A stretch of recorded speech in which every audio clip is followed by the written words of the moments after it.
அப்படின்னா, அவன் மனசுல தேவையில்லாத போர் வேண்டாம்ங்கிற எண்ணம் இருந்திருக்குன்னு தெரியறது. தர்மம் தான் சரிங்கிற எண்ணம் இருந்திருக்கு. ஆனா, அவன் பேருக்கு என்ன அர்த்தம்னா, சண்டை போடுவதற்கு சித்தமாக இருப்பவன் அர்த்தம். யுயுட்சுனாக்க சண்டை போடுறதுக்கு, அக்ரெசிவா சண்டை போடுறேன் அப்படின்னு அதற்கு ஆயத்தமாக இருப்பவன். யாருக்கெல்லாம் பலம்னு இருக்கு, பலசாலின்னு யாரெல்லாம் இருக்கிறார்களோ, அந்த பலசாலிகளில் இவன் முதன்மையானவனாக இருப்பான். அவள் மலை மீது ஏறும்போது, அவளுடைய குழந்தை இடுப்பிலிருந்து நழுவி விழுந்தது. மலைச்சரிவில் அந்த குழந்தை விழுந்து விட்டது. இதை பார்த்த பாண்டு மலைச்சரிவுக்கு ஓடினான். அங்க அந்த குழந்தை விழுந்த பாறை பொடி பொடி ஆகியிருந்தது. யாரும் தப்பா நினைக்க வேண்டாம். சின்ன வயசுல பாபா பிளாக் ஷீப்னு படிச்ச போது யாருக்காவது அர்த்தம் புரிச்சுதா? அது பிளாக் ஷீப்பு ஒன்றும் தெரியாது. என்னமோ அந்த வார்த்தைக்கு அப்புறம் என்னன்னு கூட தெரியாது இல்லையா? ஜில் கேம் டம்பிளிங் ஆஃப்டர்னு கையை மட்டும் சுத்த தெரியுமே தவிர நிஜமா ஜில்லு விழுந்துதான்னெல்லாம் தெரியாது. அர்த்தம் புரியாமல் தான் இருந்தது. ஆனா அது உள்ளுக்குள்ள போயிடுத்துன்னா எங்க வேணாலும் யூ கேன் ரிகலெக்ட்.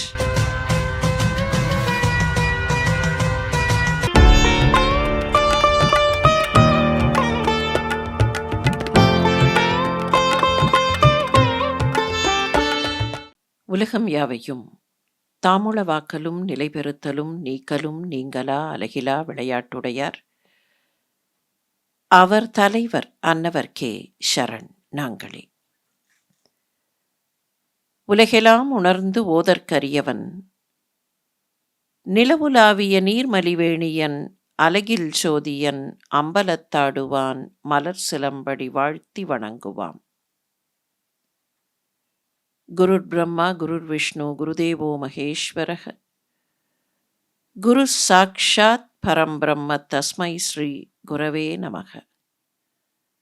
ஸ்ருதி ஸ்மிருதி புராணானாம் ஆலயம் கருணாலயம் நமாமி பகவத்பாத சங்கரம் லோகசங்கரம். எல்லோருக்கும் அன்பான வணக்கம்.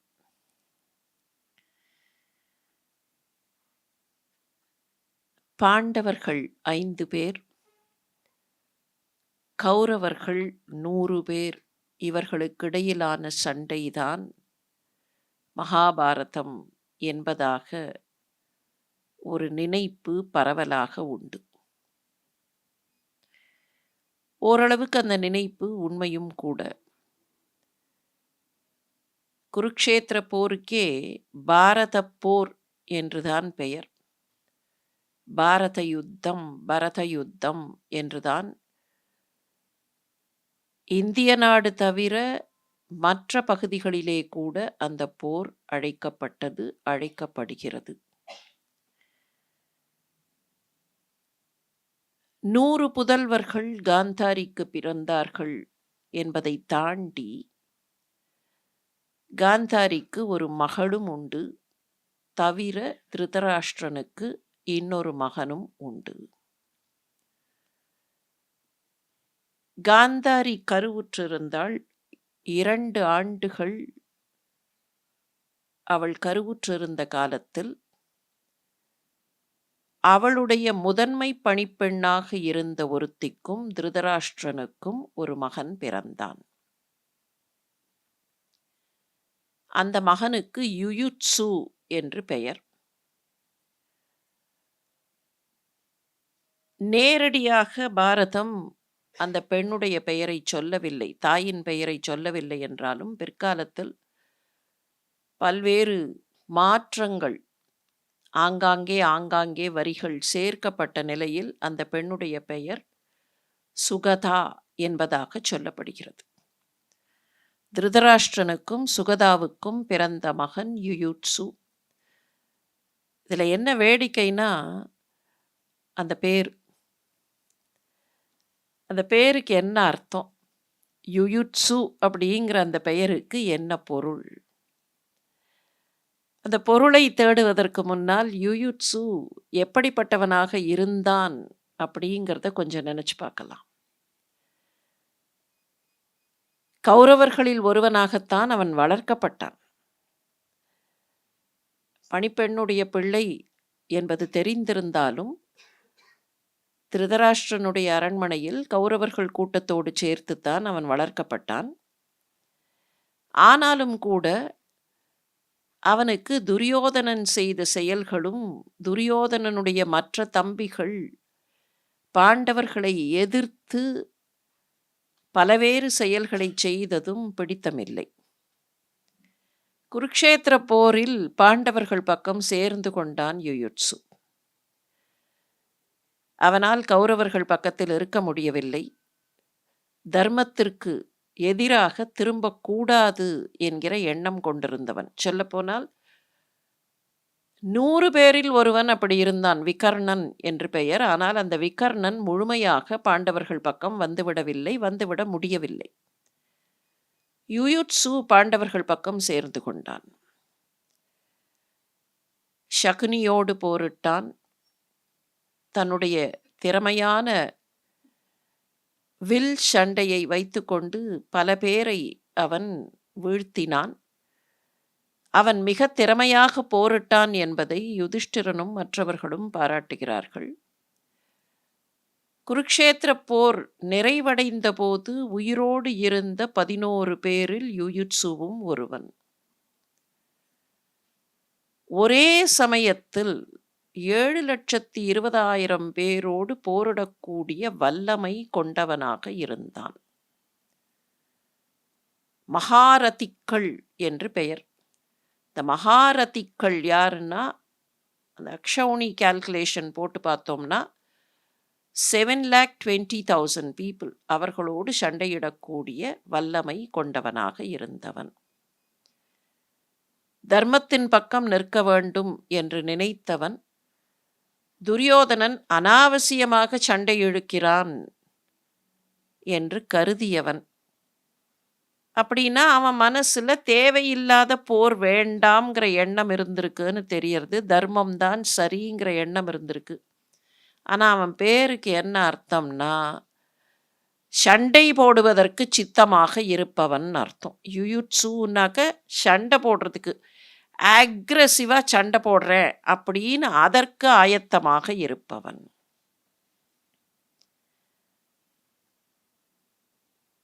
நூற்றி 2 குழந்தைகள் திருதராஷ்டிரனுக்கு. அந்த 102 பேரில் இவன் ஒருத்தன். யுயுட்சுவை பிரதானமாக வைத்து பிற்காலத்தில் ஒரு நாடகம் வந்தது. அந்தா யுக் அப்படின்னு பேர் அந்த நாடகத்துக்கு. அந்த நாடகத்துக்கு என்ன சிறப்புன்னு சொன்னால், 1953 தான் அந்த நாடகம் பிரதானமாக வெளியாயிற்று. ஆனால் அதனுடைய கரு கொஞ்சம் முன்னாலேயே ஆரம்பித்து தரம்வீர் என்பவர் எழுதுகிறார். வங்காளத்தைச் சேர்ந்தவர். ஆனால் அதை பிரதானமாக சமஸ்கிருதத்தில் தான் அவர் இயற்றினார்.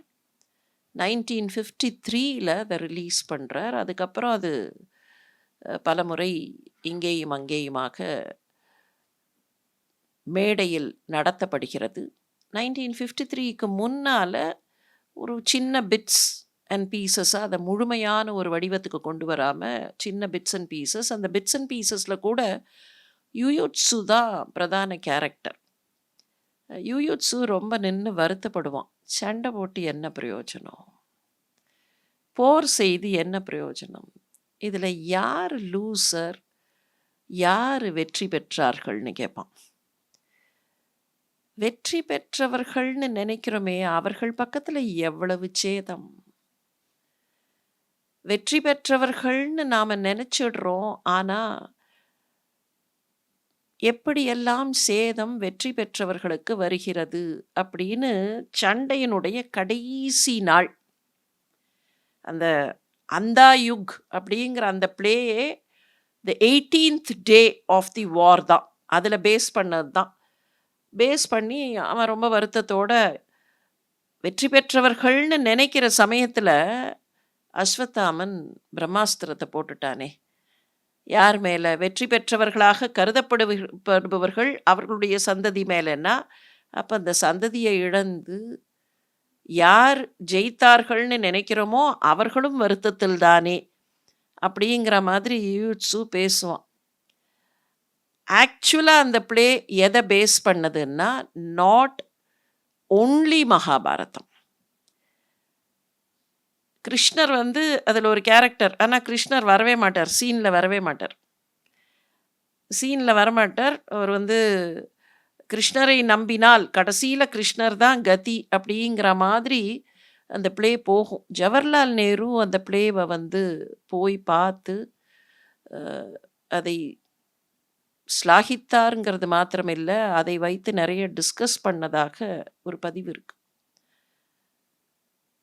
எதை பேஸ் பண்ணி இந்த ட்ராமா எழுதினார் தரம்வீர்னா, 1947 இந்திய நாட்டுக்கு சுதந்திரம் என்கிற போது, சுதந்திரம் கிடைத்து விட்டதுன்னு ஜெயித்து விட்டோம்னு சந்தோஷப்படுறதா, ஆனால் நவகாளி போன்ற பகுதிகளில் நடந்த அந்த கொடுமைகளை, கலவரங்களை நினைத்து வருத்தப்படுவதா, யார் ஜெயித்தார்கள் யார் தோற்றார்கள் அப்படிங்கிற மாதிரி தான் அந்த ப்ளே வந்து டிசைன்டு.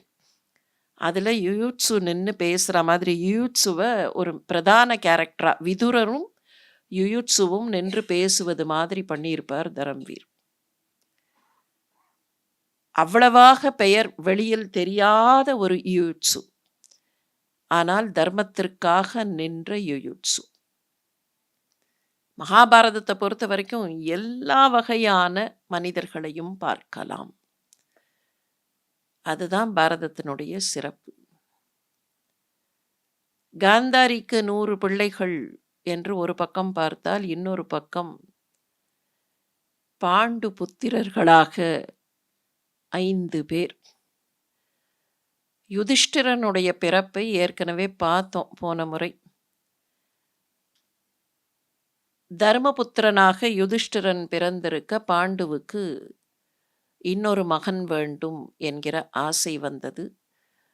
என்ன மாதிரியான மகனாக இருக்கணும்னா பலசாலியா இருக்கணும், மற்ற எல்லாரையும் விட பலசாலியாக இருக்க வேண்டும். அப்போ குந்தியை கூப்பிட்டு சொன்னான்,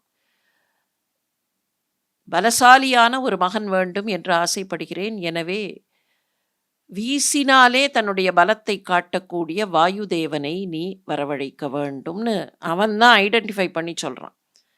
தனக்கு யாரால் புதல்வர்கள் வேண்டும்ங்கிறத ஐடென்டிஃபை பண்ணுறதே பாண்டு தான். எனவே நீ வாயுதேவனை அழைக்க வேண்டும்னு சொல்ல அவள் வாயுதேவனை அழைக்கிறாள். ஆஜகாம ததோ வாயுஹு கிம் கரோம் இதி ச அப்ரவீத். நான் என்ன பண்ணணுமா அப்படின்னு வந்து நிற்கிறான் வாயு. லஜ்ஜான்விதா ததக குந்தி புத்திரம் இச்சன் மகாபலம். மகாபலம் பொருந்தியவனாக ஒரு புத்திரன் வேண்டும் என்று ஆசைப்படுகிறேன் அவ சொல்ல, அதன் விளைவாக பலம் பொருந்திய மகனை கொடுக்கிறான். அந்த பலம் பொருந்திய மகன் அவன் பிறந்த உடனே அஷரீரி ஒலித்ததாம். தஸ்யாம் ஜக்ஞே மகாவீர்யோ பீமோ பீமப்பராக்கிரமக தம் அப்யதி பலம் ஜாத்தம் வாகுவாச்ச அஷரீரினி. அங்க ஒரு பெரிய அஷரீரி ஒலிக்கிறது. அஷரீரி என்ன சொல்லித்து, சர்வேஷாம் பலினாம் சிரேஷ்டோ ஜாத்தோ அயம் இதி. யாருக்கெல்லாம் பலம்னு இருக்கு, பலசாலின்னு யாரெல்லாம் இருக்கிறார்களோ அந்த பலசாலிகளில் இவன் முதன்மையானவனாக இருப்பான். சர்வேஷாம் பலினாம், யாரெல்லாம் பலசாலிகளோ அவர்களில் இவன் மிகவும் உயர்வானவனாக இருப்பான். இந்த விஷயத்தை சொல்லிட்டு வைஷம்பாயனர் ஜனமேஜயன்ட்ட இன்னொரு விஷயத்தை சொல்றார். இதம் அத்யத்புதம் ஜாத்தமாத்ரே விரிகோதரே. இந்த விரிகோதரன் இருக்கானே, இவன் பிறந்த உடனே ஒரு அதி அற்புதமான விஷயம் அவன் பிறந்த மாத்திரத்தில், பிறந்த சில நாட்களில் நடந்தது. பீமனுக்கு விரிகோதரன் ஒரு பெயர் உண்டு. வாயுதேவனுடைய மகனாக பீமனாக இருந்தவன். பீமன்னா பயமுறுத்தக்கூடியவன் அர்த்தம். அச்சுறுத்துபவன், எல்லாருக்கும் பயத்தை தருபவன். அந்த பீமனுக்கு விரிகோதரன் ஒரு பெயர் உண்டு. வைஷம்பாயனர் இப்ப சொல்றார், அவன் பிறந்த உடனே ஒரு அற்புதம் நடந்தது கொஞ்ச நாள்ல. அதி அற்புதமான ஒரு விஷயம். இந்த அதி அற்புதமான விஷயம் என்ன நடந்ததுங்கிறது நம்ம ஏற்கனவே பார்த்துருக்கோம் இல்லையா? மகாபாரதத்துல நிறைய வெர்ஷன்ஸ் இருக்கு. வடநாட்டுல ஒண்ணு இருக்கு. கிரிட்டிக்கல் எடிஷன் அப்படின்னு ஒண்ணு இருக்கு. அந்த கிரிட்டிக்கல் எடிஷனுடைய ஒரு காப்பி பிரிட்டன்ல இருக்கு. லண்டன் நூலகத்துல இருக்கு. அதுதான் கிரிட்டிக்கல் எடிஷன்னு பேரு. கிரிட்டிக்கல் எடிஷன்னா இருக்கிறதுலயே ஒரிஜினலோட கரெக்டா இருக்கிற எடிஷன்னு கணக்கு. இது என்ன பண்ணுவார்கள்னா, ஓலைச்சுவடிகள் எல்லாம் கிடைச்ச உடனே எடுத்து எல்லாத்தையும் வகைப்படுத்துவார்கள். எப்படி வகைப்படுத்துவார்கள்? அந்தந்த பிரதேசங்கள்ல என்னென்ன கதைகள் மகாபாரதத்தை பத்தி ஓடின்னு இருக்கோ, அந்த கதைகளை பேஸ் பண்ணி இதெல்லாம் தெற்குல இருக்கு, இதெல்லாம் மேற்குல இருக்கு, இதெல்லாம் கிழக்குல இருக்குன்னு இந்த ஓலைச்சுவடிகள் எல்லாம் முதல்ல பிரிப்பார்கள். அப்படி பிரிச்சுட்டு அந்தந்த பகுதிகளுக்கு சேர்ந்ததுங்கிறதுல பிரதானமா ஆவரேஜா என்ன ஸ்டோரி லைன், அதுல எங்கேயாவது ஒண்ணுத்துல ரெண்டுத்துல ஒரு எக்ஸ்ட்ரா கிளைக்கதை இருக்கும். பேஸ் ஸ்டோரி லைன் எடுப்பார்கள். அதுக்கப்புறம் அந்த கிளைக்கதைகள் அப்படிங்கிறத நோட் பண்ணுவார்கள். அந்த வகையில ஒரிஜினல் வியாசரோட அநேகமா அதுதான் பொருந்தி வர வேண்டும் முழுக்க முழுக்கங்கிறதுல ஒரு கிரிட்டிக்கல் எடிஷன் ஒன்று உண்டு. Bhandarkar critical edition, BORI edition அப்படின்னெல்லாம். Oriental research institute, Bhandarkar oriental research institute, அங்கே இதுதான் கிரிட்டிக்கல் அப்படின்னு சொல்லி ஃபிக்ஸ் பண்ணது போரி எடிஷன். அதனுடைய காப்பி தான் இப்போ லண்டன்லேயும் ஒன்று இருக்குது. இது தவிர தென்னாட்டில், கிழக்கில், வங்காளத்தில் அப்படின்னெல்லாம் தேடினதில் தெற்கில் இருக்கக்கூடிய பிரதான கதைப்போக்கு, தென்னாட்டு கதைப்போக்கு கும்பகோணம் எடிஷன் அப்படின்னு சொல்லுவோம். கும்பகோணம் பதிப்பில் தான் அநேகமாக தெற்கில் இருக்கக்கூடிய கதைகள்லாம் ப்ரிடாமினண்ட்டாக இருக்கக்கூடியது, அதை பதிப்பித்தது அதெல்லாம். இப்போ கும்பகோணம் பதிப்பில் இருக்கிற இந்த கதை இது கிரிட்டிக்கல்ல இருக்கான்னா இருக்கு. முதல்ல கும்பகோணம் பதிப்பில் இருக்கிற கதையை பார்க்கலாம். கதையில் பெரிய பிரச்சனை இல்லை. ஆனால் என்னன்னு தெரிஞ்சுனோன்னா எப்படி நம்ம பார்வை சில இடங்கள்ல இருக்க வேண்டும் அப்படிங்கிறத நாம் டிசைட் பண்ணலாம். ஒரு நாள் குழந்தையை தன்னுடைய இடுப்பில் வைத்துக்கொண்டு பக்கத்தில் இருக்கிற ஒரு நீர்நிலை, ஒரு ஏரியோ குளமோ இருந்திருக்கு. அந்த குளத்துல போய் நீராடி விட்டு வரலாம், ஸ்நானம் செய்து விட்டு வரலாம் என்று குந்தி புறப்பட்டாள். அப்போது இவ இங்க நடந்து போறத பார்த்துட்டு மலை குகைக்குள்ள உட்கார்ந்திருந்த ஒரு புலி இவள் மீது பாய்வதற்காக மலை குகையிலிருந்து புறப்பட்டது. இதை சற்று எட்டத்தில் இருந்த பாண்டு பார்த்து விட்டான். Maybe he was at a slightly elevated area. இங்க மனைவி குழந்தையோட புறப்பட்டு போறா, அங்கேருந்து ஒரு புலி பாய்கிறதுங்கிறத பார்த்தவன் 3 அஸ்திரங்களால் அந்த புலியை பிளந்தான். அவள் மலை மீது ஏறிக்கொண்டாள். அதுக்குள்ள அந்த புலி விழறத, அது புலி ஒரு சத்தம் போட்டுட்டு தானே விழுந்திருக்கும். அதை பார்த்தவ கிடுகிடுன்னு பக்கத்துல இருந்த ஒரு மலைப்பாங்கான இடம், அது மேலே ஏறிக்கொண்டாள். ஏன்னா அவளுக்கு ஒரு பயம் இருந்திருக்கும். இந்த ஒரு புலி தானா, இல்லை வேற ஏதாவது இன்னொன்று வரப்போறதா, இல்லை புலி விழுந்துருதா, முழுசா விழுந்தா பரவாயில்ல, பாதி அடிபட்டு பாஞ்சிருத்துனா. அவ மலை மீது ஏறிக்கொண்டாள். அவள் மலை மீது ஏறும்போது அவளுடைய குழந்தை இடுப்பிலிருந்து நழுவி விழுந்தது. மலைச்சரிவில் அந்த குழந்தை விழுந்து விட்டது.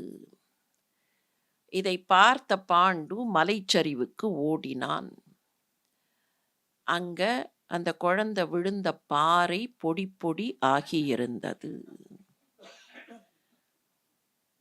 இது போரி எடிஷன்ல எசன்ஸ் என்னன்னா, அந்த குழந்தையுடைய பலம். அந்த குழந்தை விழுந்த உடனே பாறை பொடி பொடி ஆயிடுது. அப்பாவுக்கு என்ன பயம் இருந்தது? குழந்தைக்கு ஏதாவது ஆயிருக்குமோ? குழந்தை கீழ விழுந்துருத்தே! அடிபட்டுதா என்னான்னு பார்க்கறதுக்காக போனா, குழந்தை அழற சத்தமே கேட்டிருக்காது. ஏன்னா குழந்தை அழல. அது விழுந்துட்டு அது சிரிச்சுன்னு இருந்திருக்கு. அந்த பாறை பொடி பொடியாகி இருந்தது. இதே விஷயம், இத அந்த போரி எடிஷன்னு சொல்றோமா இல்லையா? அந்த போரி எடிஷன்ல எப்படி இருக்குன்னு பார்க்கலாம். யதங்காத் பதிதோ மாதுஹு ஷிலாம் காத்ரைர்வ்ய சூர்ணயத். அம்மாவோட மடியிலேந்து விழுந்து பாறை பொடி பொடி ஆக்கியது அந்த குழந்தை. இப்படிதான் ஆரம்பிக்கிறது அந்த கதை. குந்தி வியாக்ர பயோத்விக்னா சகசோத்பதிதா கில நான்வபுத்யத் சம்சுத்த உத்சங்கேஸ்வே விரிகோதரம். குழந்தைய மடியில இந்த டிஸ்கிரிப்ஷனை வச்சு பார்க்கும்போது குழந்தைய மடியில போட்டுட்டு அவ உட்கார்ந்து இருந்திருக்கா. புலி வந்திருக்கு. குந்தி வியாக்ர பயோத்விக்னா, அத பார்த்து பயந்து எழுந்திருக்கா. அப்படி எழுந்திருக்கும்போது குழந்தை தன் மடியில இருந்ததுங்கிறத ஒரு நிமிஷம் மறந்துட்டா. மறந்துட்டு அப்படி எழுந்துட்டா. எழுந்த உடனே குழந்தை அப்படியே கீழ விழுந்தது.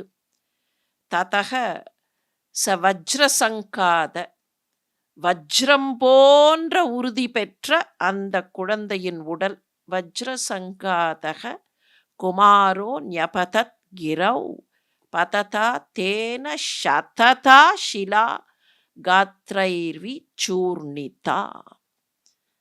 அந்த சிலை, அந்த பாறை என்னாச்சு? சுக்கல் நூறா அப்படியே சூர்ணம் சூர்ணமா, சூர்ணம்னா பொடி பொடியா அந்த பாறை போச்சு. இப்போ இவ இங்க எழுந்தா, மடியிலேந்து கீழ விழுந்தது. அந்த விழுந்த குழந்தை தூள் தூளா போச்சுங்கிறது ஒரு எடிஷன்ல. அதே இன்னொரு எடிஷன்ல வரும்போது, அவ குழந்தைய இடுப்புல தூக்கிண்டு நீராடுவதற்கு போனாள். போகிற வழியில் அவளை பார்த்துவிட்டு ஒரு புலி பாய்ந்தது. இது எதுக்காக சொல்றேன்னா, இப்போ இதுவா அதுவாங்கிறது முக்கியம் இல்ல. இதுல முக்கியமான இன்ஃபர்மேஷன் என்னன்னா, பீமனுடைய பலம்.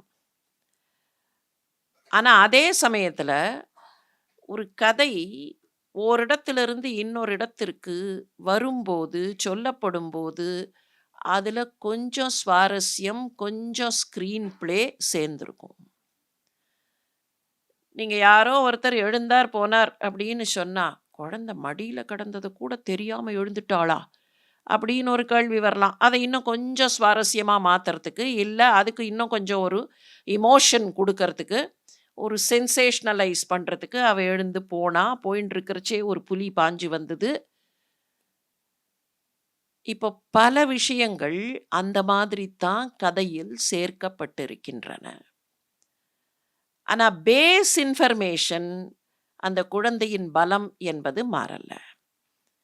அதனால சில நேரங்கள்ல சின்ன சின்ன சின்ன சின்ன விஷயங்கள் இந்த மாதிரி சேர்க்கப்பட்டிருக்கும்போது, அதுல நம்ம கான்சன்ட்ரேட் பண்ணி நம்ம சந்தேகத்த அங்க கொண்டு போய் நிறுத்திட்டோம்னு சொன்னா, எத கவனிக்கணுமோ அத கவனிக்காமல் விட்டு விடுவோம். ஒரு குழந்தை விழுந்த உடனே பாறை அப்படி பொடி பொடியா போச்சா? எத்தன பொடியா போச்சு? சுக்கு நூறா தான் போச்சா? 120 சுக்கா போச்சா? 130 சுக்கா போச்சா? அது இல்ல. அந்த குழந்தையினுடைய பலம். அவ்வளவு பலம் பொருந்தியவனாக இருந்தான். தாம் ஷிலாம் சூர்ணிதாம் திருஷ்ட்வா பாண்டுர் விஸ்மயமாகதக.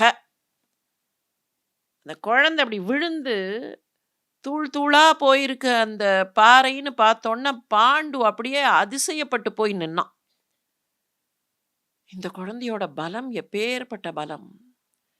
அவன் தான் விரும்பினான். பலசாலியான ஒரு குழந்தை தனக்கு வேண்டும்னு. அத பார்த்துட்டு அப்படியே சூர்ணிதாம் திருஷ்ட்வா, தூள் தூளா போயிருக்கே!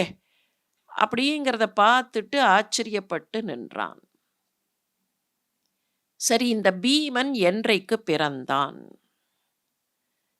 அவனுடைய பிறப்பு பற்றி, பிறப்புல அசரீரி கேட்டுது. இவன் மிக உயர்ந்தவனாக இருப்பான், பலசாலிகளிலேயே மிக பலசாலியாக இருப்பான் அப்படின்னா, அவன் என்றைக்கு பிறந்தான்? இந்த என்றைக்கு பிறந்தான்ங்கிறதுலயும் ஒரு 2 வெர்ஷன் இருக்கு. யஸ்மின்னஹனி பீமஸ்து ஜக்ஞே துர்யோதனோபி தத்ரைவ பிரஜக்ஞே. இதுதான் போரியில இருக்கிற லைன். யஸ்மின்னஹனி என்னைக்கு பீமஸ்து ஜக்ஞே பீமன் பிறந்தானோ தத்ரைவ துரியோதனோபி பிரஜக்ஞே அன்னைக்கு துரியோதனனும் பிறந்தான். இப்போ யாருக்கோ கற்பனை தோணிருக்கு, இவன் காத்தால பிறந்தான்னா அவன் சாயங்காலம் பிறந்தானா, இவன் சாயங்காலம் பிறந்தான்னா அவன் காத்தால பிறந்தானா. ஏன்னா மணிக்கணக்கில் அண்ணனா தம்பியா அப்படின்னு கண்டுபிடிக்கலாமா? 2 பேரும் ஒரே நாள் பிறந்தார்கள்னா 2 பேரும் ஒரே வயசை உடையவர்கள்னு விட்டுறலாம். இவன் காத்தாலையா சாயங்காலமா? இது அனாவசியம்தான், தேவையில்லை, முக்கியமான விஷயத்துக்கு தேவையில்லை. ஆனால் யாருக்கோ கற்பனை அப்படி தோணி இருக்கு. இப்போ அந்த கற்பனையினுடைய விளைவு இப்போ பாருங்கள், இந்த விஷயம் மாறி இருக்கு. யஸ்மின்னஹனி பீமஸ்து ஜக்ஞே பீம பராக்கிரமக தாமேவ ராத்திரிம் பூர்வாம் து ஜக்ஞே துரியோதனா நிருபக. முதல் லைன்ல பிரச்சனை இல்லை. யஸ்மின்னஹனி பீமஸ்து ஜக்ஞே பீம பராக்கிரமக, பீமன் என்னைக்கு பிறந்தானோ, பீம பராக்கிரமன் என்னைக்கு பிறந்தானோ, தாமேவ ராத்திரிம் பூர்வாம் து ஜக்ஞே துரியோதன, அன்னைக்கு ராத்திரி துரியோதனன் பிறந்தான். இப்போ அன்னைக்கு ராத்திரினா என்ன கணக்கு? அன்னைக்கு ராத்திரினா 6 மணி நேரம் கழிச்சா, இல்லை அன்னைக்கு ராத்திரின்னு சொன்னா முன்னால போய் 6 மணி நேரம் முன்னாலன்னு எடுத்துக்கிறதா? டெக்னிக்கலா சில சிக்கல் வருமா இல்லையா? இன்டர்பிரட்டேஷன்ல ஒரு சிலர் சொல்லும்போது அவன் அன்றைக்கு இரவு பிறந்தான், ஒரு சிலர் சொல்லும்போது முந்தைய இரவில், இவன் என்றைக்கு பிறந்தானோ அந்த முந்தைய இரவில் அவன் பிறந்தான். இது ஏன் இம்பார்ட்டன்ட் ஆறுதுன்னு கேட்கலாம். இதுக்குள்ள இருக்கிற சாராம்சத்தை பார்த்தா இம்பார்ட்டன்ட் ஆகலை. இதுக்குள்ள இருக்கிற சாராம்சம் என்ன? 2 பேரும் சம வயது உடையவர்கள் அப்படின்னு எடுத்துன்னு போயிட்டா இதில் இம்பார்ட்டன்ஸ் ஒன்றும் இல்லை. ஆனால் எப்போ இம்பார்ட்டன்ஸ் வருதுன்னா, இதுக்கு புதுசாக இவன் பெரியவனா அவன் பெரியவனா, அப்போ யாருக்கு ராஜ்யத்தில் உரிமை அப்படின்னு ஒரு புது கேள்வியை இந்த நேம் ஆஃப் இனோவேஷன் கொண்டு வரும்போது இந்த பிரச்சனை தோன்றுகிறது. பெரியோர்களே, அன்ஃபார்ச்சுனேட்லி நம்முடைய புராணங்கள், இதிகாசங்கள் இவற்றுக்கெல்லாம் இனோவேஷன்கிற பேரில் நாம் இன்னைக்கு பார்க்குற சில விஷயங்களை கொண்டு போய் பொருத்த ஆரம்பித்தோம்னு சொன்னால் அதில் கற்றுக்கொள்ள வேண்டிய, பயில வேண்டிய தர்மத்தை விட்டு விடுவோம்.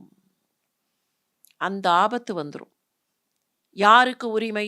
நாட்டில் உரிமை யாருக்கு?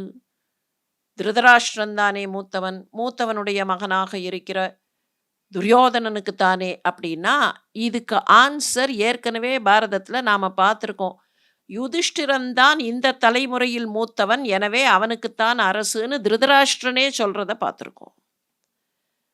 இப்போ திடீர்னு புதுசாக ஒரு கேள்வியை போட்டு இதை innovation, the side, let us look at the itihasa from the perspective of Duryodhana அப்படின்னெல்லாம் ஆரம்பித்தோன்னா பெர்ஸ்பெக்டிவுக்கு லிமிட்டே கிடையாது. 360 டிகிரிஸ்லாம் கிடையாது. பெர்ஸ்பெக்டிவ் ஆங்கிள்னா 360 into whatever permutation combination. அதுக்கு தான் விபர்யாய ஞானம்னே பேர். அது விதவிதமாக காம்பினேஷன் போட்டுன்னு போயிட்டே இருக்கும். இந்த ஒரு வரி பல சிக்கல்களை உருவாக்குகிறது.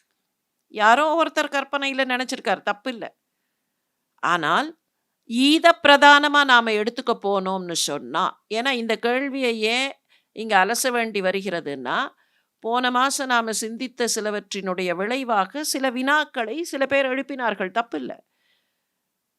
வினாக்களுக்கு விடை தேட வேண்டிய ஒரு அவசியமும் உண்டு. அந்த வினாக்களுக்கு விடை தேடும்போது these small bits of changes and innovations should not tamper with the core content. அந்த எண்ணத்தை மனசுல வச்சுட்டோம்னா நாம மகாபாரதத்தை அணுகுவது சரியாக இருக்கும். பீமனுக்கு நடந்த இந்த நிகழ்ச்சிக்கு அப்புறம் பாண்டு தன்னுடைய குழந்தைகளையும் மனைவிமார்களையும் காப்பாற்றுவதிலேயே குறியாக இருந்தான். தார சம்ரக்ஷணார்த்தாய புத்திர சம்ரக்ஷணாய ச சதா பாண தனுஷ்பாணிர் பவத் குருநந்தனக. எப்போதும் கையில தனுஷையும் பாணத்தையும் தூக்கி கொண்டே, ஏன்னா காட்டுப்பகுதியில் இருக்கோம், இந்த குழந்தைகளை பத்திரமாக காப்பாற்ற வேண்டும். அவனுக்கு எந்த அளவுக்கு அந்த குழந்தைகள் மேல அன்பு பாசம் இருந்தது, அந்த குழந்தைகளை பத்திரமாக காப்பாற்ற வேண்டும் அப்படின்னு கையில எப்போதும் ஆயுதங்களோடு சுற்றுகிறான். இதுக்கு முன்னாலேயே எந்த நாளில் பீமன் பிறந்தான்னு பார்த்தோமே, அதை பத்தின டீட்டெயில்ஸும் உண்டு. மகே சந்திரமசாயுக்தே சிம்மே ச அப்யுதி குரௌ திவா மத்யகதே சூர்யே திதௌ புண்யே த்ரயோதசே. மக நட்சத்திரம் சந்திரனோடு கூடிய நாள். மகே சந்திரமசா யுக்தே சிம்மே ச அப்யுதிதே குரௌ. சிம்மத்தில் குரு இருந்த வேளையில். திவா மத்யகதே சூர்யே. திவா மத்தியம்ங்கிறது துலாம், துலாராசியில் சூரியன் இருந்த வேளையில். திதௌ புண்யே த்ரயோதசே, த்ரயோதசி திருநாளில், த்ரயோதசி திதியில். பித்ரயே முகூர்த்தே சா குந்தி சுஷுவே பீமம் அச்சுதம். பித்ரு முகூர்த்தம், ஒரு முகூர்த்தத்துக்கே பித்ரு முகூர்த்தம், எப்படி அபிஜித் முகூர்த்தம்னு சொல்லப்பட்டதோ அந்த மாதிரி பித்ருக்களை வழிபட வேண்டிய ஒரு முகூர்த்தம். பித்ரு முகூர்த்தத்தில் குந்தி பீமனை பெற்றாள். யுதிஷ்டிரர் என்னைக்கு பிறந்தாருங்கிறத கொஞ்சம் நினைவுபடுத்திக்கலாமா? ஏற்கனவே அதை பார்த்துருக்கோம். ஐந்திரே சந்திரசமாயுக்தே. யுதிஷ்டிரன் பிறந்தது ஐந்திரே சந்திரசமாயுக்தே முகூர்த்தேர் அபிஜிதே அஷ்டமே திவா மத்யகதே சூர்யே திதௌ பூர்ணேதி பூஜிதே. திவா மத்யகதே சூர்யே, கிட்டத்தட்ட ரெண்டும் ஒரே மாதிரி. துலா ராசியில் சூரியன் இருந்த வேளை. முகூர்த்தேர் அபிஜிதே அஷ்டமே, அபிஜித் முகூர்த்தம், 8வது முகூர்த்தமாக இருக்கிற அபிஜித் முகூர்த்தம். திதௌ பூர்ணேதி பூஜிதே, பூர்ணதிதி என்று அழைக்கப்படுகிற, பூர்ணதிதி எதுன்னு பார்த்தா பஞ்சமி திதி. பஞ்சமி நாளில் ஐந்திரே சந்திரசமாயுக்தே. ஐந்திரேங்கிறது இந்திரனுக்கான அடைமொழி. இந்திரன் சந்திரனோடு இருந்தானா, இந்திரன் அதிபதியாக இருக்கிற நட்சத்திரமான ஜேஷ்டா நட்சத்திரம், கேட்டை நட்சத்திரம் சந்திரனோடு சேர்ந்த நிலையில் யுதிஷ்டிரன் பிறந்தான். அவன் பிறந்த போதும் அசரீரி ஒலித்தது, இவன் தர்மிஷ்டனாக இருப்பான். அப்போ இந்த குழந்தைகள் ஒவ்வொருவர் பிறக்கும் போதும் ஏதோ ஒரு வகையில் இந்த குழந்தைகளின் எதிர்காலம் எதுவாக இருக்கும் அப்படிங்கிறத தேவர்கள் அசரீரி வழியாக தருகிறார்கள். இந்த 2 குழந்தைகளுக்கு பின்னரும் பாண்டுவுக்கு மீண்டும் ஆசை வந்தது. என்ன நினைச்சு பார்க்கறான்? இந்திரோஹி ராஜா தேவானாம் பிரதான் ஈதி நகஸ்ருதம்.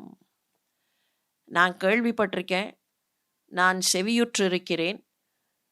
இந்திரர்களையே இந்திரன்தான் தேவர்களிலேயே அரசனாக, தேவர்களுக்கெல்லாம் தலைவனாக இருப்பவன். அந்த இந்திரன் எப்படிப்பட்டவன்னு நான் கேள்விப்பட்டிருக்கேன். அப்ரமேய பல அப்ரமேய உற்சாக வீரியவான் அமித தியுதிஹி.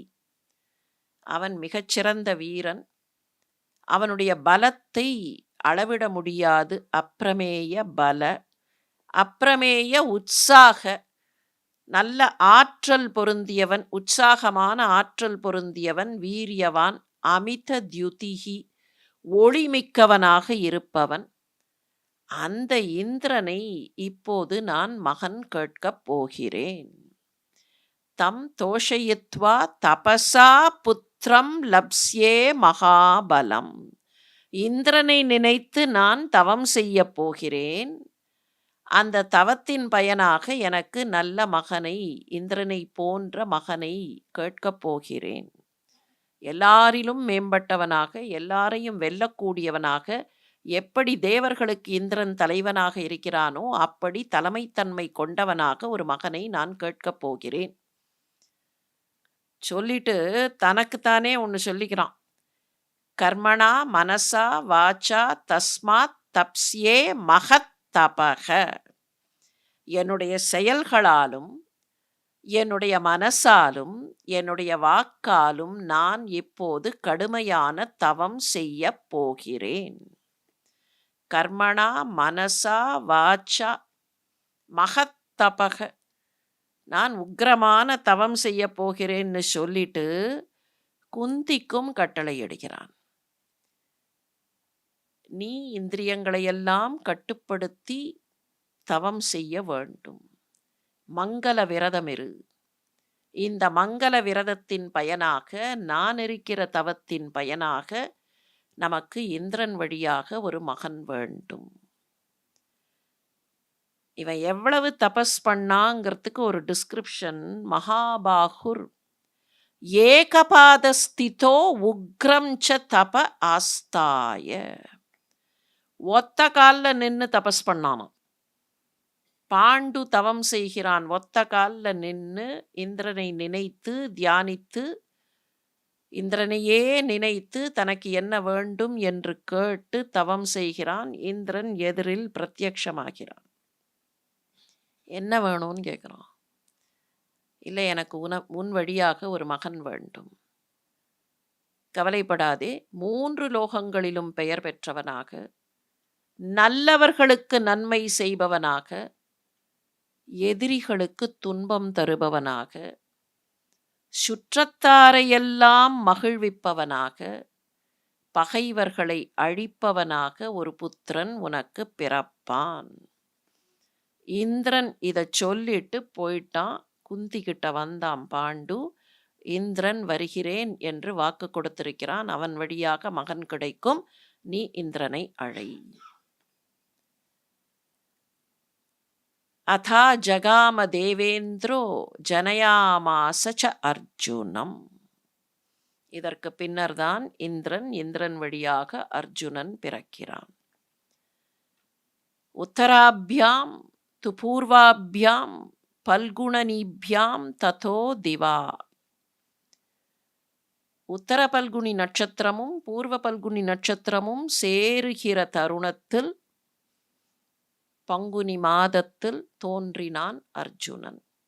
ஜாத்தஸ்து பால்குனே மாசி தேனாசௌ பல்குன ஸ்மிருதக. அவனுக்கு பல்குனன் என்கிற பெயர் இருப்பதற்கு காரணம் பங்குனி உத்திர திருநாளில் தோன்றியவன். உத்தர பல்குன நட்சத்திரம் தொடங்கும் போது தோன்றியவன். அதனால அவனுக்கு பல்குனன்னு பெயர். இப்ப அவன் பிறந்த உடனே என்ன நடந்தது? ஜாதமாத்ரே குமாரே து சர்வபூத பிரஹர்ஷினி சூதகே வர்தமானம் தாம் வாகுவாச்ச அஷரீரினி. அந்த குழந்தை பிறந்த உடனே உலகத்துல இருக்கிற அத்தனை உயிர்களும் மகிழ்ச்சி அடைந்தன. சர்வபூத பிரஹர்ஷினி, எல்லா உயிர்களுக்கும் சந்தோஷம். அது மாத்திரம் இல்ல, குந்தி எந்த இடத்துல இருக்காளோ, ஏதோ ஒரு ஆசிரமத்து பர்ணசாலை, அங்க இருக்கிற முனிவர்களுடைய ஆசிரமத்துல ஒரு அறையில் தான் அவளுக்கு குழந்தை பிறந்திருக்கிறது.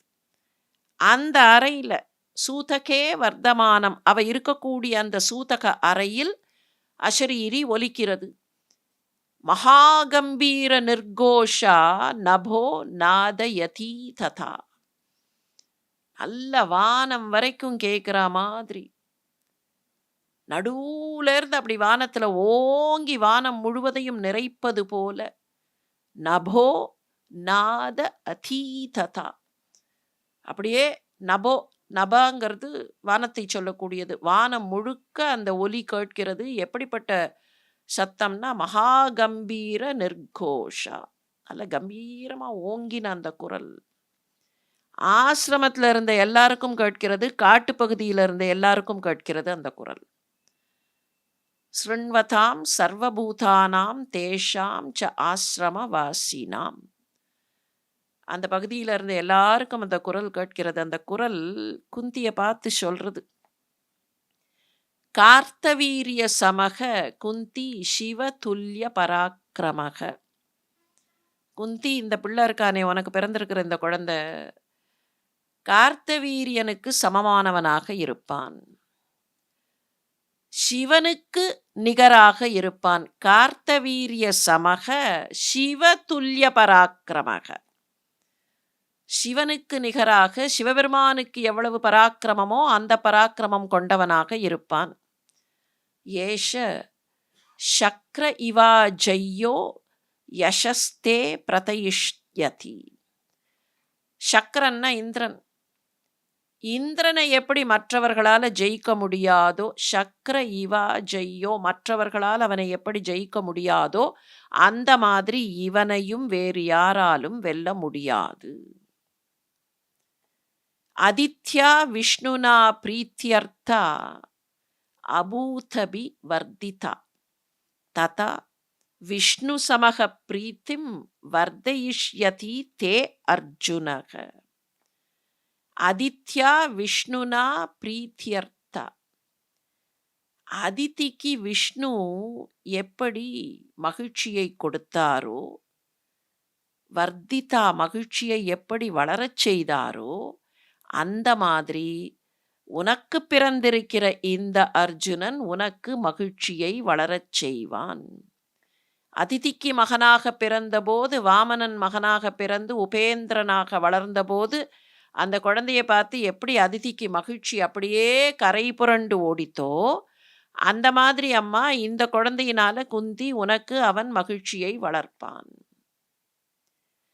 இந்த குழந்தை என்னெல்லாம் பண்ணுவான்னா, குருலக்ஷ்மின் வகிஷ்யதி.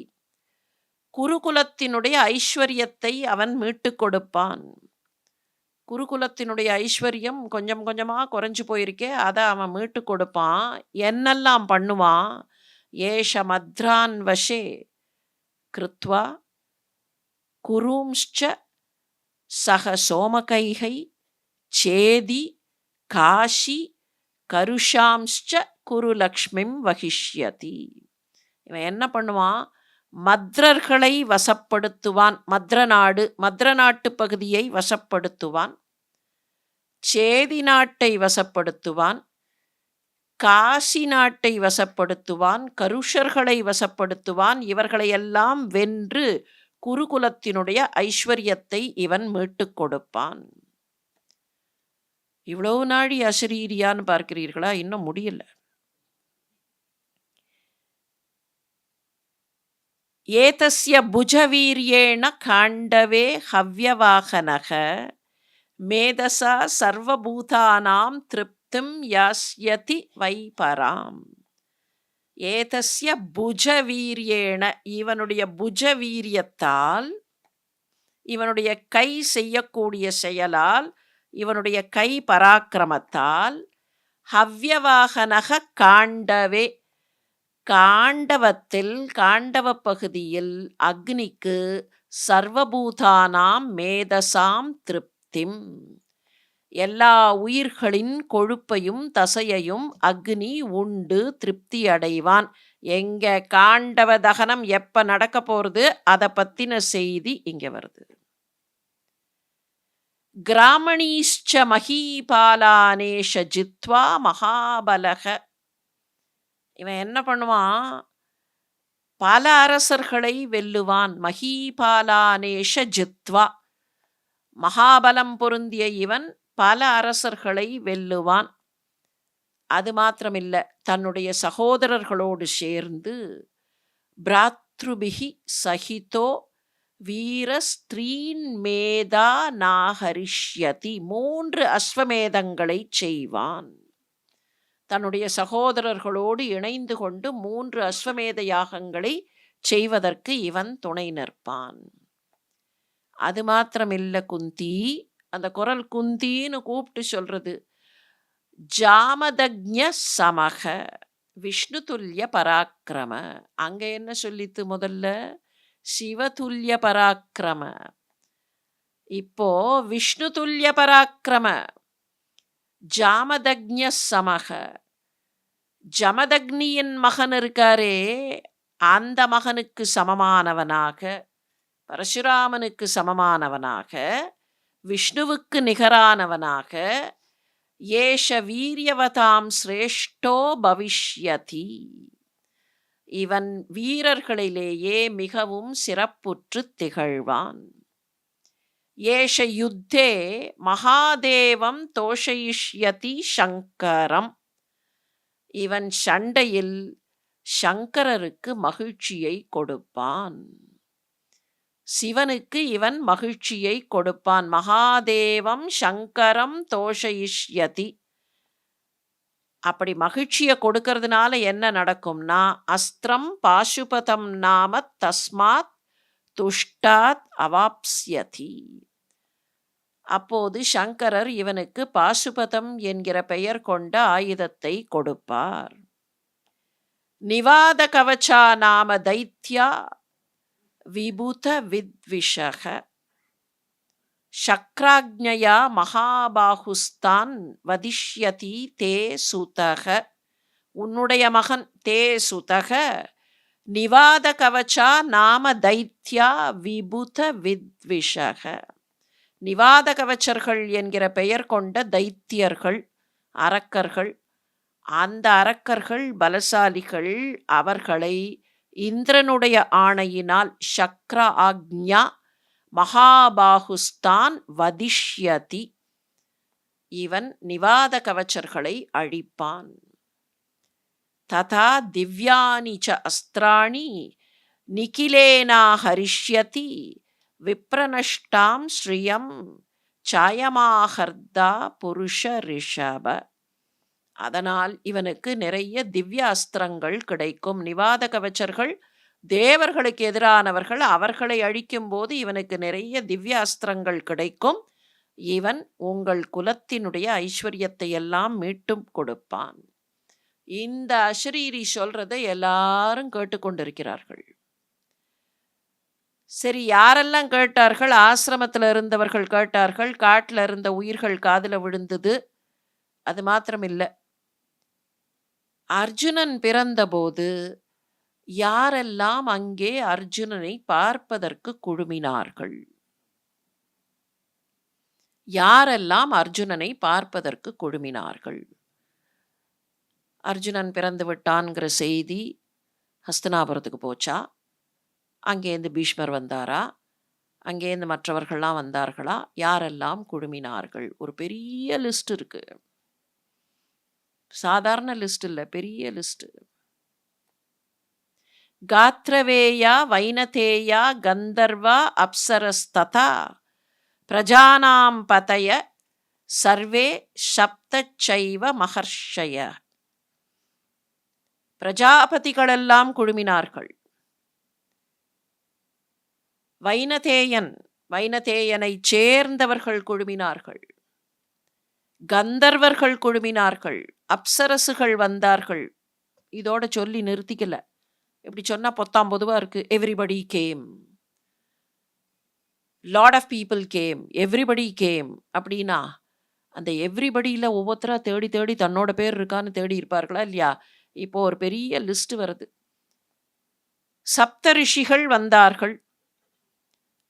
சப்தரிஷிகள்ல யாரெல்லாம் வந்தார்கள்? பரத்வாஜக கஷ்யபோ கௌதமஸ்ச விஸ்வாமித்ரோ ஜமக்தக்னி வசிஷ்டக யச்சோதிதோ பாஸ்கர அபூத் பிரணஷ்டே சோப்யத்ர அத்ரிர்பகவான் ஆஜகாம. பரத்வாஜர், காஷ்யபர், கௌதமர், விஸ்வாமித்ரர், ஜமதக்னி, வசிஷ்டர். 6 பேர். 7ல் 6 வந்தாச்சு. அடுத்த பேர் அப்படியே சொல்ல வேண்டியது தானே? அடுத்த பேரை சொல்லும்போது அவருக்கு ஒரு ஸ்பெஷல் கிரெடிட். சூரியன் ஒருத்தன் இருக்கானே, என்னைக்கான ஒரு நாள் அவன் மண்டலத்துல வந்து அவனுடைய ஒளியை காட்டவில்லை என்றாலும், நான் வரமாட்டேன் அப்படின்னு அடம் பிடிச்சு அவன் எங்கேயானு ஒளிஞ்சுண்டாலும், நான் என்னத்துக்காக தினம் வந்து உங்களுக்கு வெளிச்சத்த குடுக்கணும் அப்படின்னு அவன் ஏதாவது சொன்னாலும், அவனுக்கு பதிலாக மண்டலம் முழுக்க ஒளியை தரக்கூடிய சோப்யத்ர அத்ரிர் பகவான், அந்த வல்லமை பொருந்தியவராக அத்ரி மகரிஷியும் வந்தார். இந்த 7 பேர்ல அத்ரி யாருன்னு சொல்லி, அத்ரிக்கு என்ன ஸ்பெஷல் கிரெடிட்? 7 பேர் வந்தார்கள், சப்த ரிஷிகள் வந்தார்கள். வேற யாரும் வரலையா? மரீச்சிர், அங்கிராஸ்ச புலஸ்திய புலக கிரதுஹு தக்ஷ பிரஜாபதிஷ்சைவ கந்தர்வ அப்சரஸ்ததா. இன்னும் மற்ற முனிவர்கள், மரீச்சி வந்தார், ஆங்கிரஸ் வந்தார், புலஸ்தியர் வந்தார், புலகர் வந்தார், கிரது வந்தார். அப்சரசுகள் எப்படி வந்தார்கள்? திவ்யமாலாம்பராதராக, திவ்ய மாலைகளை ஆபரணங்களை எல்லாம் அணிந்து கொண்டு, அழகான வஸ்திரங்களை தரித்து கொண்டு, சர்வலங்கார பூஷிதாக, உபகாயாந்தி வீபத்சும் ரித்யந்தே அப்சராம் கணாக, பாட்டு பாடிக்கொண்டே, நிருத்யந்தே நாட்டியமாடிக்கொண்டே அப்சரசுகள் இந்த குழந்தையை பார்ப்பதற்கு வந்தார்கள். பீமசேனோ உக்ரசேனௌ ச ஊர்நாயுர். இந்த பீமசேனன் வேற, அந்த பீமசேனன் இல்ல. பீமசேனோ உக்ரசேனௌ ச ஊர்நாயுர் அனகஸ்ததா கோபதிர் திருதராஷ்டிரஸ்ச சூரியவர்ச்சாஸ்ததாஷ்டமக. இந்த அஷ்டமாங்கிறது எதுக்காக அங்கே சொல்லியிருக்குன்னா, இப்போ நம்ம சாதாரணமாக பேசும்போது விஸ்வாமித்திரர், வசிஷ்டர், சதானந்தர், கௌதமர், 4ஆச்சா 5வது அப்படின்னு ஒரு சொல்லுவோம் இல்லையா? 4 சொல்லி முடிச்சுட்டு 4ஆச்சா 5வது கவுண்ட் பண்ணிக்கோன்னு. அந்த மாதிரி 8வது, 13வது, 14வது அப்படின்னு வந்துட்டே இருக்கு. அதுக்கு தான் அந்த அஷ்டமா அங்கே வருது. பீமசேன உக்ரசேன ஊர்நாயுர் அனக கோபதிர் திருதராஷ்டிர சூரியவர்ச்ச யுகப ஸ்தத திருணப கார்ஷ்ணி நந்தி சித்திரரதஸ்ததா ஷாலிஷிர பர்ஜன்ய கலிஹி நாரத ருத்வ பிருஹத்வ பிருஹக கராலஸ்ச மகாமனாக. இத்தனை மகனீயர்களும் நிக்கல. இன்னும் லிஸ்ட். பிரம்மச்சாரி பகுகுணக சுவர்ணச்சேதி விஸ்ருதக விஸ்வாவசு புமன்யு சுச்சந்திரஸ்ச ஷருஸ்ததா. பிரம்மச்சாரி, பகுகுண, இதெல்லாம் ஆளு பேர். சுவர்ணன், இவர்கள்லாம் மிகப்பெரிய ரிஷிகள். சுவர்ணன், விஸ்வாவசு, புமன்யு, சுச்சந்திரன், ஷரு, இவர்கள்லாம் வந்தார்கள். இவர்களோடு கீதமாதுரிய சம்பன்னௌ விக்யாதௌ சஹா ஹுஹு இத்யேதே தேவகந்தர்வா ஜக்முஸ்தத்ர நராதிபக. இவர்களோடு கந்தர்வர்கள், அந்த கந்தர்வர்கள்லேயே ரொம்ப நன்றாக பாடக்கூடிய கீத மாதுரிய சம்பன்னௌ. யாருன்னு கேட்டால் ஹஹான்னு ஒருத்தர், ஹுஹூன்னு ஒருத்தர். இந்த ஹஹா ஹுஹு இவர்கள் தேவகந்தர்வா, தேவகந்தர்வர்களை எல்லாம் அழைத்து கொண்டு இவர்களெல்லாம் வந்து குழுமி மங்கள கீதம் இசைத்தார்கள். ததைவா அப்சரசோ ஹிருஷ்டாகா. சரி, இங்கே முடிஞ்சு போச்சா லிஸ்ட்டு? இல்லை. சர்வலங்கார பூஷிதாக நன் ருதுர்வை மகாபாகா ஜகுஷ்சாயத லோச்சனா. நல்ல பெரிய கண்கள் கொண்ட அப்சரசுகள் அலங்காரம் செய்து கொண்டு வந்தார்கள். அவர்கள யாரெல்லாம்? அனுஷானா, அனவத்யா, குணமுக்கியா, குணாவரா, அத்ரிகா, சோமா, மிஸ்ரகேசி, அலம்புஷா. இன்னைக்கு இந்த லிஸ்டெல்லாம் போட்டால் names which can be used for naming girl children அப்படின்னு போடுவார்களா இல்லையா? அந்த மாதிரி ஒரு லிஸ்ட்டு. மரீச்சி, சுச்சிகா, வித்யுத்பர்ணா, திலோத்தமா, அம்பிகா, லக்ஷணா, க்ஷேமா, தேவி, ரம்பா, மனோரமா. நீங்கள் பாருங்கள், அந்த லிஸ்ட்லயே எப்படி இருக்கு பெயர்கள்லாம்? அசிதா, சுபாஹு, சுப்ரியா, வபு, புண்டரீகா, சுகந்தா, சுரசை, பிரமாதினி, காம்யா, சாரத்வதி இவர்கள்லாம் வந்து நன்ருதுஸ்தத்ர சங்கச மேனகா சகஜன்யாச்ச கர்ணிகா புஞ்சிகஸ்தலா. இவர்கள்லாம் நாட்டியம் வேற ஆடினார்கள். மேனகை, சகஜன்யை, கர்ணிகை, புஞ்சிகஸ்தலை, ருதுஸ்தலை, கிருதாச்சி, விஸ்வாச்சி, பூர்வசித்தி, உம்லோச்சா, பிரம்மலோச்சா, ஊர்வசி இவர்கள்லாம் வந்து பாடினார்கள். சரி, இவர்கள் மட்டும் வந்தார்களா? கந்தர்வர்கள் வந்தாச்சு, தேவர்கள்ல நிறைய பேர் வந்தாச்சு, அப்சரசுகள் வந்தாச்சு. தாத்தா அர்யமாச்ச மித்ரஸ்ச வருணோ அம்ச பகஸ்ததா இந்திரோ விவஸ்வான் பூஷா ச பர்ஜன்யோ தசம ஸ்மிருதக ததஸ்த்வஷ்டா ததோ விஷ்ணுர் அஜகன்யோ ஜகன்யஜக இத்யதே துவாதச ஆதித்ய ஜ்வலந்த சூரிய வர்ச்சசக. துவாதச ஆதித்யர்களும் வந்து நின்றார்கள். அந்த துவாதச ஆதித்யர்கள்ல எப்படிப்பட்டவர்கள், யாரு, என்ன, துவஷ்டா என்ன, நடுவில் ஒரு வரி வருது, விஷ்ணு அப்படின்னு பேர் சொல்லிட்டு, துவாதச ஆதித்யர்கள்ல ஜனித்தவர்களில் கடைசியானவரும் ஆனால் ஒளியில் முதன்மையானவருமான விஷ்ணு. இவ்வளவு இன்ஃபர்மேஷனும் சொல்லுகிறார்கள். ஒரு பக்கம் யாரெல்லாம் வந்தார்கள் தெரியுமா? நாம லிஸ்ட் போடுவோமா இல்லையா? இந்த விஐபி வந்தார், அந்த விஐபி வந்தார், விவிவிஐபி வந்தார், நல்லா. அது ஒரு பக்கம் அர்ஜுனனுடைய பெருமை. இன்னொரு பக்கம் ஏன் இந்த மாதிரி சில விஷயங்களை திரும்ப திரும்ப சொல்லி இருக்கிறார்கள் அப்படின்னு பார்த்தோம்னா, there is a reason behind. Not one reason, probably two reasons. ஒன்று, this is a way of imparting information to others. இதை படிக்கக்கூடியவர்களுக்கு துவாதச ஆதித்யர்கள் யாரு, ஏகாதச ருத்ரர்கள் யாரு, இது கிடைக்கும். இன்னொன்று, இதை சொல்லக்கூடியவர்கள், இதை ஒரு நெரட்டிவ்னு எடுத்துனோன்னா, இதை சொல்லக்கூடியவர்கள், this is a way of committing to memory. அவர்களுக்கு திரும்ப திரும்ப திரும்ப திரும்ப அது அவர்களுக்கு 12 ஆதித்யர்கள் யாரு அப்படின்னா மறந்து போகாமல் இருக்கும். இன்னைக்கு நிறைய பேர் கேட்பார்கள், எப்படி நினைவு வச்சுக்கிறது, what is the way to improve memory அப்படிம்பார்கள். அப்புறம் அதுக்கு இந்த மருந்து சாப்பிட்லாமா, அதை சாப்பிட்லாமா, இதை சாப்பிட்லாமா, இந்த இலையை சாப்பிட்லாமா அப்படின்லாம் கேட்பார்கள்.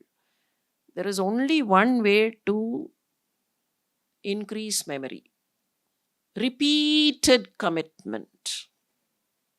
Repeatedly commit the same thing. அப்பத்தான் அது நினைவாற்றல் அதிகரிக்கிற வழி. எதையோ சாப்பிட்டா நினைவாற்றல் அதிகரிக்கும்னெல்லாம் சொன்னால் கொஞ்சம் ஒரு 2% 3% உதவி பண்ணலாம், அவ்வளவுதான். திரும்ப திரும்ப திரும்ப திரும்ப ஒரு விஷயம் சிந்திக்கப்படும் போது, சொல்ல சொல்ல அது சிந்திக்கப்படும். அப்படி சிந்திக்கப்படும் போது அங்கே இருக்கிற நியூரான்ஸ் ஒன்றுத்துக்கு ஒன்று கனெக்ஷன் இன்க்ரீசஸ். எப்படி எலக்ட்ரிக் ஒயர் நம்ம வந்து இன்க்ரீஸ் பண்ணலாம், அந்த மாதிரி அங்கே connection will increase. That is what is called neuroplasticity. முன்னாலெல்லாம் நர்வ்ஸ் வந்து புதுசாலாம் வளராது, புதுசாலாம் கனெக்ஷன் எஸ்டாப்ளிஷ் பண்ணாது அப்படின்னு நினைத்த காலம் ஒன்று உண்டு. ஆனால் இன்னைக்கு கண்டுபிடிக்கப்பட்டிருக்கு, தெர் இஸ் நியூரோபிளாஸ்டிசிட்டி. திரும்ப திரும்ப திரும்ப திரும்ப ஒரு விஷயத்தை ரீஇன்ஃபோர்ஸ் பண்ணி சிந்தனையை இன்க்ரீஸ் பண்ணிகிட்டே இருக்கும்போது அங்கேயும் கனெக்ஷன்ஸ் இன்க்ரீஸ் ஆகும். இதைத்தான் நம்முடைய பெரியவர்கள் அந்த காலத்தில் ஒரே விஷயத்தை திரும்ப திரும்ப திரும்ப திரும்ப சொல்லுவது, ஓதுவது, அத்தியனம் பண்ணுவதுன்னெல்லாம் சொன்னார்கள்.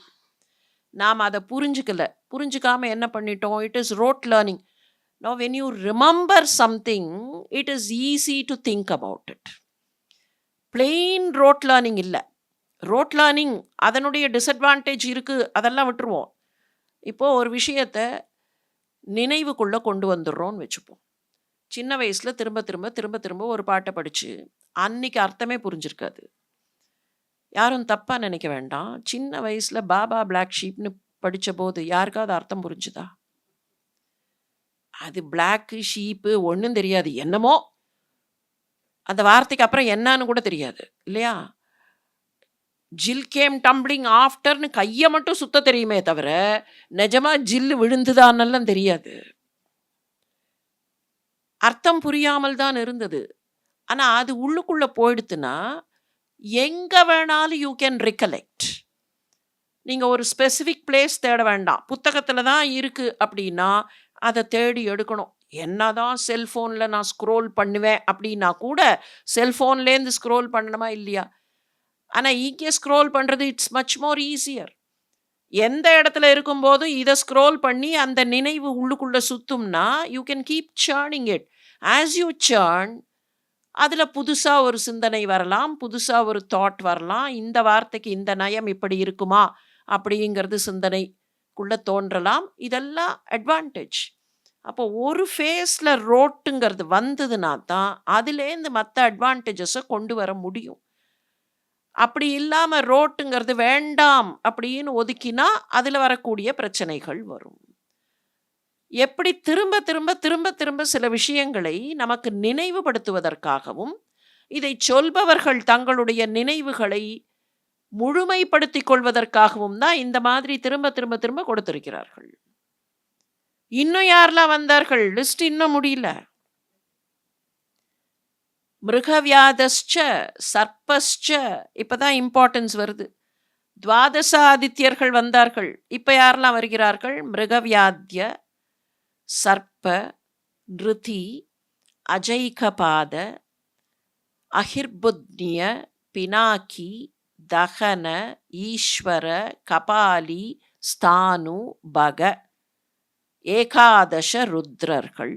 அந்த ஏகாதச ருத்ரர்களும் வந்தார்கள்.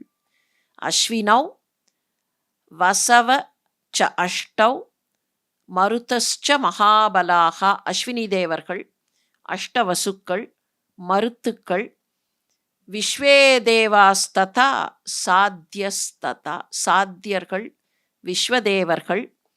சரி, இவர்கள் மாத்திரம் வந்தார்களா? கர்க்கோடகோ அத சர்ப்பஸ்ச வாசுகிஸ்ச புஜங்கமாக. சர்ப்பங்களில் கர்க்கோடகன், கார்கோடகன்னு சொல்லுவோமே அந்த கர்க்கோடகன், வாசுகி, கச்சபஸ்சாத குண்டஸ்ச தக்ஷகஸ்ச மகோரக. மகா உரகர்களாக இருந்த பெரிய சர்ப்பங்களாக இருந்த தக்ஷகன், குண்டன், கஷ்சபன் எல்லாரும் வந்தார்கள். சரி, பாம்புகள்லாம் வந்தா?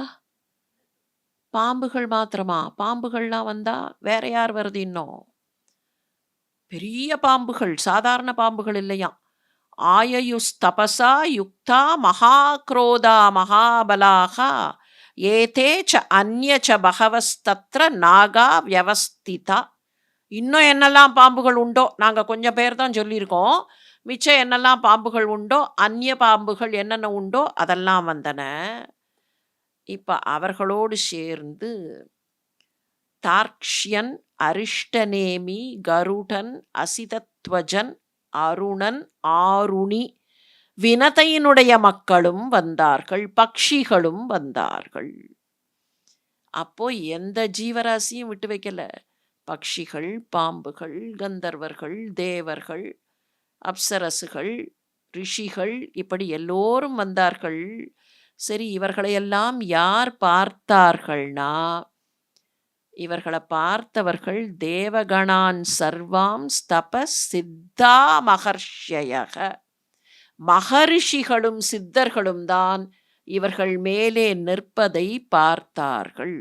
இந்த தேவகணங்கள்லாம் எங்க நின்னார்கள்? தேவகணான் சர்வாம் விமான கிரி அக்ரகதான். மலை உச்சிகளிலேயும் சில பேர் தங்களுடைய விமானங்களிலேயும் நின்றார்கள். அவர்களையெல்லாம் தேவகணங்களாக நின்ற இவர்களை சர்வசித்தி படைத்த முனிவர்கள் பார்த்தார்கள். மற்றவர்கள் காணவில்லை. சாதாரண மனிதர்களால் பார்க்க முடியவில்லை, மற்றவர்கள் காணவில்லை. ஆனால் இவர்களெல்லாம் நின்று பார்த்தார்கள்.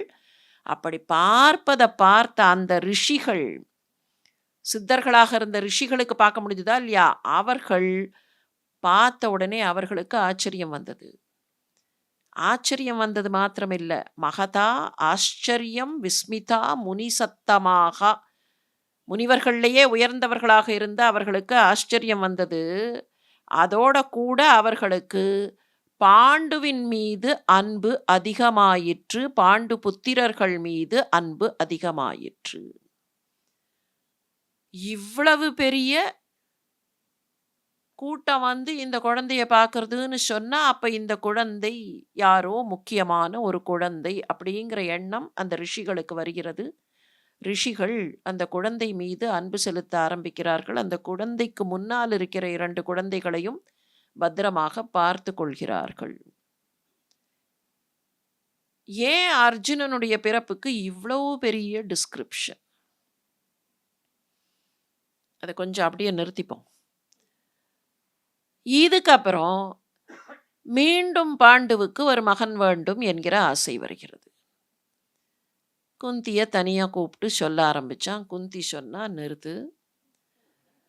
4வது முறையாக இப்படி செய்வோம் என்று சொன்னால் அது சுயநலம்.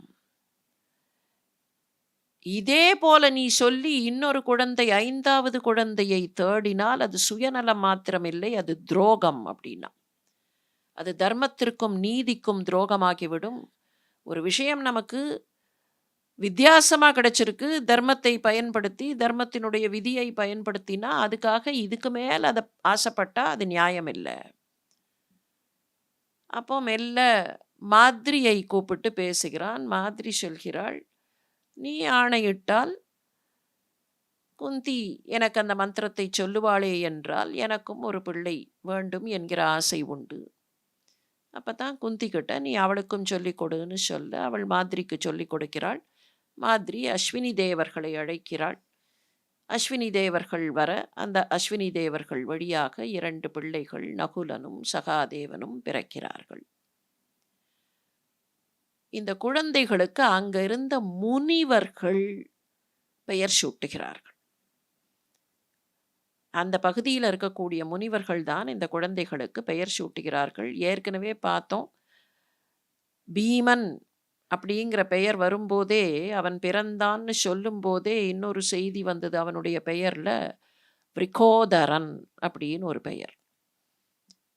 இதில் மேக்சிமம் நம்பர் ஆஃப் நேம்ஸ் யாருக்கு இருக்கு மகாபாரதத்துலன்னு பார்த்தா கிருஷ்ணனுக்கு கூட கிடையாது, அர்ஜுனனுக்கு தான். அர்ஜுனனுக்கு தான் நிறைய பெயர்கள், விதவிதமா அப்பப்போ அவனுக்கு பேர் சேர்ந்துட்டே இருக்கும். அர்ஜுனன், பார்த்தன், குடாகேஷன், சவ்யசாட்சி, தனஞ்சயன், விஜயன், கிரீட்டின், ஸ்வேதவாகனன், வீபத்சு, பல்குணன், பரந்தபன், கபித்வஜன், ஜிஷ்ணு, இப்படி அவனுக்கு இன்னும் பெரிய லிஸ்ட் இருக்கு. இது முக்கியமான சில பெயர்கள் மட்டும்தான். பீமனுக்கும் அந்த மாதிரி கொஞ்சம் நிறைய பெயர்கள் உண்டு. இதில் கிருஷ்ணனுடைய லிஸ்ட்டுன்னு பார்த்தோன்னா கொஞ்சம் குறைஞ்சு போயிடும். அர்ஜுனனுக்கும் பீமனுக்கும் இருக்கிற லிஸ்ட்டில் கிருஷ்ணனோட லிஸ்ட்டு ரொம்ப குறைஞ்சு போயிடும். முனிவர்கள் இந்த குழந்தைகளுக்கு பெயர் சூட்டுகிறார்கள். என்ன பெயர் வைப்பதுன்னு பார்த்து பார்த்து செய்கிறார்கள். நாமானி சக்ரிரே தேஷாம் சதஸ்ருங்க நிவாசினக பக்தியா ச கர்மணா சைவ ததா அஷீர்பிர் விஷாம்பதே. ஆசீர்வாதம் செய்து என்ன கர்மணம் செய்ய வேண்டுமோ அந்த கர்மங்களை எல்லாம் செய்து, சம்ஸ்காரங்கள் என்னென்ன செய்ய வேண்டுமோ பக்தியா ச கர்மணா, பக்தியோடு இந்த குழந்தைகளுக்கு வழிபாட்டை செய்து ஆசீர்வாதம் செய்து, சதஸ்ருங்கம் அப்படிங்கிற மலைப்பகுதி தான் இவர்கள் இருப்பது. 100 சிகரங்களை கொண்ட 100 ஸ்ருங்கங்களை கொண்ட மலை. அந்த பகுதியில் இருக்கக்கூடிய முனிவர்கள் செய்கிறார்கள். ஜேஷ்டம் யுதிஷ்டிரேத்யேவம் பீமசேனேதி மத்தியமம் அர்ஜுனேதி திருத்தீயம். குந்தியினுடைய 3 பிள்ளைகள். குந்தி புத்ரான் கல்பயன். குந்தியினுடைய 3 பிள்ளைகளுக்கு ஜேஷ்டனுக்கு யுதிஷ்டிரன், மத்தியமமாக இருந்தவனுக்கு பீமசேனன், 3வது பிள்ளைக்கு அர்ஜுனன். இந்த பெயர்களுக்கு என்ன அர்த்தம்? யுயுட்சுன்னா சண்டை போடுறதுக்கு சித்தமாக இருக்கிறவன் அப்படின்னு பார்த்தோமா இல்லையா? யுதிஷ்டிரன் அப்படிங்கிற பெயருக்கும் ரிலேட்டடாக ஒரு அர்த்தம் தான். யுத் அப்படின்னா யுத்தம், அதனுடைய வேர்ச்சொல். யுத்தத்தில் திஷ்டன், யுத்தத்தில் நிற்பான், நின்று சண்டை போடுவான், அங்கே இருந்து நகர்ந்து விட மாட்டான். யுத்தம்னு வந்துட்டா நின்று சண்டை போடுவான். அதுதான் யுதிஷ்டிரன். இதுல என்ன பாரடாக்ஸ்னு சொன்னா, சண்டை வேண்டாம் என்று நினைத்தவர்களுக்கு ஏதோ ஒரு விதத்துல யுத்தத்தோட சேர்த்த பெயர்கள். பீமசேனன், பீமன அச்சம் தரக்கூடிய, அச்சப்படுத்தக்கூடிய சேனையை உடையவன். அவனுக்கு தனியா சேனையே வேண்டாம், அவங்கிட்ட அவனே ஒரு பெரிய சைன்யம்தான். பீமசேனன் அச்சப்படுத்தக்கூடிய சேனையை உடையவன். He has the retinue. அவனோட உருவத்தை பார்த்தா பயமா இருக்கும், அவனுடைய குரலை கேட்டால் பயமா இருக்கும், அவன் அப்படி கையை ஓங்கினான்னா பயமா இருக்கும். அவங்கிட்டயே ஒரு பெரிய ரெட்டின்யூ இருந்தது. அர்ஜுன, சாதாரணமாக அர்ஜுனங்கிறதுக்கு வெண்மையான அப்படின்னு ஒரு அர்த்தம் சொல்லிடுவோம். தூய்மையான, சுத்தன், அதுதான் அவனுடைய பெயருக்கான பொருள். தூய்மையானவன், சுத்தமானவன். அதுக்கப்புறம் மாத்ரியினுடைய புத்திரர்களுக்கு பெயர் வைத்தார்கள். பூர்வஜம் நகுலேத்யேவம் சகதேவேதி சாபரம். ரெண்டாவதா இருந்தவனுக்கு சகதேவன் அப்படின்னு இரண்டாவது பிறந்தவனுக்கும், பூர்வஜம் முதலில் பிறந்தவனுக்கு, ரெண்டு பேரும் ட்வின்ஸு, ஒரே நாளில் தான் பிறந்தார்கள்.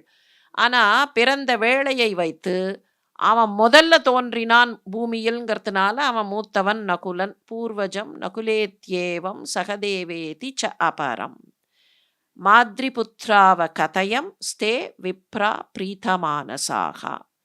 நகுலனுக்கு என்ன பெயர்? நகுலம்னா என்ன? கீரின்னு அர்த்தம்.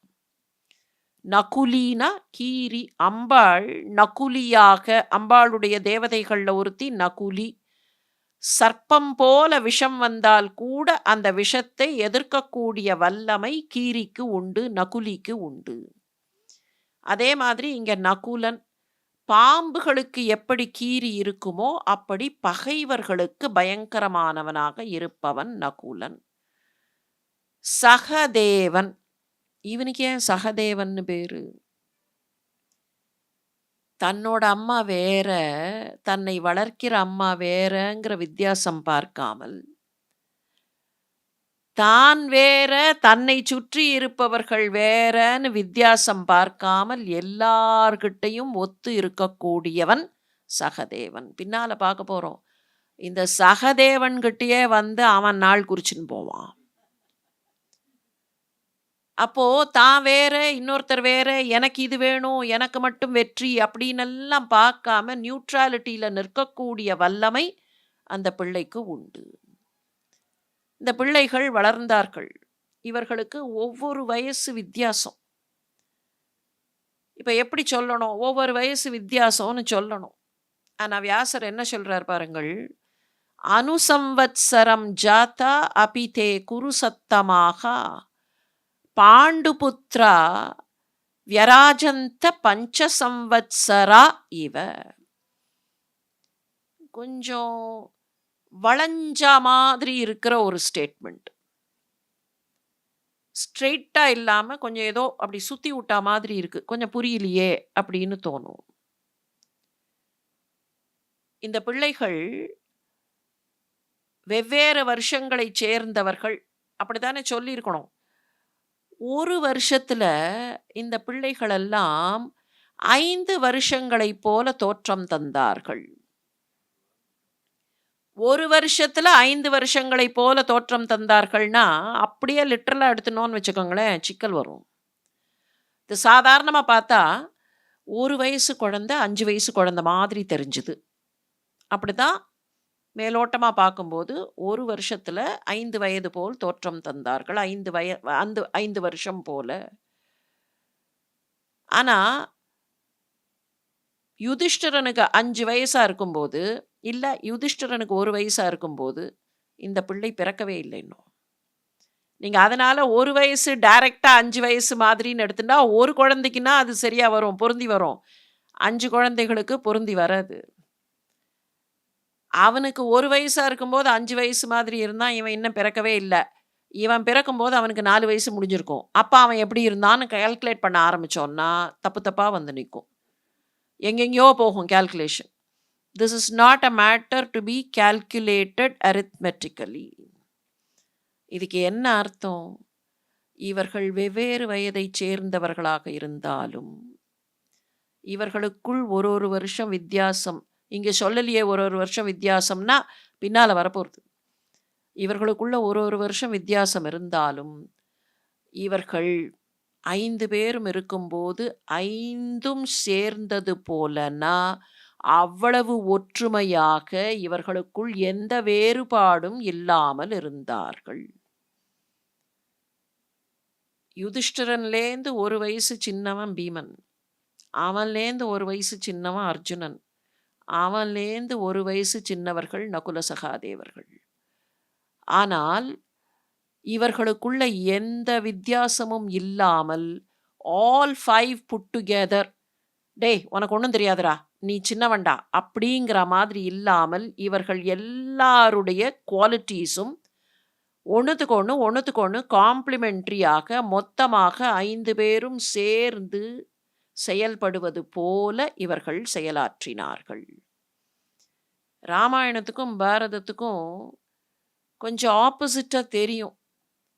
ஆனா கடைசியில அர்த்தம் ஒரே மாதிரி இருக்கும். அங்க 4 பிள்ளைகள். 4 பிள்ளைகளுக்கும் எவ்வளவு நாள் வித்தியாசம்னு பார்த்தா, ஒரு நாள் வித்தியாசம்.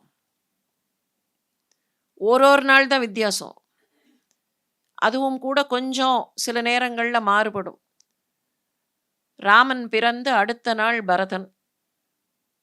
அதுக்கு அடுத்த நாள்னு சில இடங்கள்ல வரும், இல்ல அடுத்தடுத்த நாள்னு வரும். லக்ஷ்மணன், சத்ருக்னன் 2 பேரும் ஒரே நாள்ல பிறந்தார்களா? அடுத்தடுத்த நாள்ல பிறந்தார்களா? நீங்க அடுத்தடுத்த நாள்னு வச்சிருந்தா கூட மேக்ஸிமம் 4 டேஸ் 4 பிள்ளைகளும். வித்தியாசம் எவ்வளவுன்னு பார்த்தா நடுவுல 3 நாள் தான். அடுத்தடுத்த நாள் பிறந்திருந்தாலும் ராமனை மூத்தவனாக மதித்து அத்தனை பேரும் அண்ணா அப்படிங்கிற மதிப்பை கொடுத்தவர்களாக இருப்பார்கள். துளசி ராமாயணத்துல ஒரு அழகான காட்சி வரும். விஸ்வாமித்திரர்கிட்ட வந்து நிற்பான் ராமன். மிதிலைக்கு போயிருப்பார்கள். முந்தின நாள் சாயங்காலம் மிதிலைக்கு போயாச்சு. அடுத்த நாள் கார்த்தால ராமன் அப்படி வந்து நிற்பான். தம்பிக்கு ஊரை சுற்றி பார்க்கணுமா, நான் கொஞ்சம் கூட்டின்னு போய் காட்டட்டுமா அம்மா. யாரு? லக்ஷ்மணன். இவனை விட 2 நாள் சின்னவன். தம்பிக்கு ஊரெல்லாம் சுற்றி பார்க்கணுமா, நான் போய் கூட்டின்னு போய் காட்டட்டுமா அப்படின்னு அண்ணா அப்படி கொஞ்சம் பொறுப்பாக கேட்பார். அதே மாதிரி அவர்களுக்குள்ள என்ன ரிலேஷன்ஷிப்னா, விஸ்வாமித்ரர் will instruct Rama, Rama will instruct Lakshmana. டைரக்டா இன்ஸ்ட்ரக்ஷன் போகாது. அப்போ ஒரு நாள் வித்தியாசம்னு சொன்னால் கூட அந்த அண்ணனை மதிக்கக்கூடிய தன்மை. இப்ப அதே விஷயம்தான் இங்க அண்ணனுக்கு மதிப்பு உண்டு. ஆனா அதே சமயத்துல நாங்கள் வேற வேற திங்கிங், வேற ஜெனரேஷன் வேற அப்படின்னெல்லாம் இல்லாமல் ஒருத்தருக்கு ஒருத்தர் உதவியாக ஒன்றாக இருந்த ஒற்றுமை. அதை சொல்றதுக்காகத்தான் வியாசர் என்ன பண்ணிட்டாருன்னா, பாண்டு புத்ரா வியராஜந்த பஞ்சசம்வத்சரா இவ. 5 சேர்ந்த மாதிரி, 5 வயசும் ஒண்ணா சேர்ந்த மாதிரி மகாசத்வா மகாவீர்யா மகாபல பராக்கிரமா பாண்டுர் திருஷ்டுவா சுதாம் ஸ்தாம்சு தேவரூபான் மக ஔஜசக. இவ்வளவு தேஜஸோடும் இவ்வளவு ஞான ஒளியோடும் இருக்கிறார்களேன்னு பார்த்து அப்படியே மகிழ்ந்து போனான் பாண்டு. முனிவர்கள் எல்லாம் அந்த குழந்தைகளை வளர்க்கிறார்கள். இப்ப நமக்கு ஒரு சந்தேகம் வரும், இவர்கள் எவ்வளவு நாள் காட்டில் இருந்தார்கள்? இதுக்கப்புறம் பாண்டுவினுடைய மரணம் வரப்போகிறதுன்னு நமக்கு தெரியும். இவர்கள் எவ்வளவு நாள் காட்டில் இருந்தார்கள்? காட்டில் வளர்ந்தபோது இவர்கள் பாடம் கற்றுக்கொண்டார்களா? இல்லைன்னா பாண்டுவினுடைய மரணத்திற்கு பின்னர் ஹஸ்தினாபுரத்திற்கு வந்து அங்கத்தான் புதுசா பாடம் படிக்க ஆரம்பிச்சார்கள்னா, அப்ப அது வரைக்கும் இவர்கள் ஒன்றுமே தெரியாமல் இருந்தார்களா? இல்லையா? துரியோதனன் எல்லாம் தெரிந்தவனாக இருந்தானா? அப்ப Duryodhanan had the advantage of being in the palace. அப்ப இவர்களுக்கு எதுவும் தெரிந்ததா தெரியலையா? இவர்களுக்கு அங்கே இருந்த முனிவர்கள் பலவிதமான கலைகளையும் கற்றுக் கொடுத்தார்கள். சதஸ்ரிங்க மலையில இருந்த முனிவர்கள் எல்லாவற்றையும் கற்றுக் கொடுத்தார்கள். கற்றுக் கொடுத்தது மாத்திரமில்ல, அங்க ஷர்யாதே பிரதம புத்திர சுக்ரோ நாம பரந்தபக, ஷர்யாதி முனிவருடைய மகன் சுக்ரன்னு பேரு, சில இடங்கள்ல சுகன்னு வரும். அந்த சுக்ரன் ஏன சாகர பரியந்தா துஷா நிர்ஜிதா மகி, கடல் சூழ்ந்த உலகத்தை அவன் பலமுறை வென்றவன். அப்படின்னா அந்த அரசர்களை எல்லாம் வென்றவன், தன்னுடைய வில்லினால் வென்றவன். அவன் எவ்வளவு அஸ்வமேதம் பண்ணியிருந்தான்னா, அஸ்வமேத சதைரிஷ்டுவாச மகாத்மா மகாமகைகை, 100 அஸ்வமேத யாகங்களை செய்தவன். ஆராத்திய தேவதாக சர்வாக பித்ரூன் அபி மகாமதிஹி, தேவர்களையும் பித்ருக்களையும் நன்றாக ஆராதித்து அவர்களுடைய ஆசீர்களை பெற்றவன். சதஸ்ரிங்கே தபஸ்தேபே சாகமூல பலாசனக, அங்கே கனிகளையும் காய்களையும் புசித்து கொண்டு சதஸ்ரிங்க மலையில் தவம் செய்து கொண்டிருந்த அந்த சுக்ரன் இவர்களுக்கு எல்லா கலைகளையும் கற்றுக் கொடுக்க, இவர்கள் என்ன ஆனார்கள், அங்கேயே அந்த மலைப்பகுதியில் இருக்கும்போதே கதாயாம் பாரகோ பீமஸ் தோமரேஷு யுதிஷ்டிரக, கதையில் வல்லவனாக பீமன் உருவானான், தோமரத்தில் வல்லவனாக யுதிஷ்டிரன், தோமரம்னா ஈட்டி, ஈட்டியில் வல்லவனாக யுதிஷ்டிரன் உருவானான். அசி சர்மணி நிஷ்ணாதௌ யமௌ, யமன்னா இரட்டையர்கள்னு அர்த்தம். இரட்டையர்களாக இருந்தவர்கள் நகுல சகாதேவர்கள் அசி சர்மணி, கத்தியிலும் கேடயத்திலும் கத்தி பிடித்து கொண்டு சண்டை போடுவதில் வல்லவர்களானார்கள். தனுர்வேதே கதக பாரம் சவ்யசாட்சி பரந்தபக, சவ்யசாட்சியாக 2 கையாலும் அம்பு எய்யக்கூடியவனாக இருக்கிறவன் அந்த அர்ஜுனன் தனுர்வேதத்தில் சிறந்தவன் ஆனான். அவர் என்ன பண்ணார், அந்த சுக்ரன் எல்லாம் கற்றுக் கொடுத்தார். கற்றுக் கொடுத்துட்டு a point of time where நீங்கள் எல்லாம் படிச்சாச்சுப்பா, போய்விட்டு வாருங்கள், போய் உங்கள் அப்பாவோட இருங்கள் அப்படின்னு சொல்லி அவர் அனுப்பும்போது எந்த அளவுக்கு அவர் ஆசீர்வாதம் பண்ணி அனுப்பினாராம். எதிரில் நிற்கிற 5 பேரும், நடுவில் அர்ஜுனன் நிற்கிறான். அவங்கிட்ட அனுக்னாய ததோ ராஜா சக்திம் கங்கம் ததக சரான் தனுஷ்சத மதாம் சிரேஷ்டஸ்தாலமாத்திரம் மகாபிரபம். சக்தி அப்படிங்கிற ஆயுதம், வாள், சரங்கள், வில். அந்த வில் எப்படிப்பட்டது, ஸ்தாலமாத்திரம் சிரேஷ்ட மகாபிரபம், பனை மாதிரி நல்ல கனமா இருக்கக்கூடிய, நல்ல ஒளியை தரக்கூடிய சிரேஷ்டமான வில்.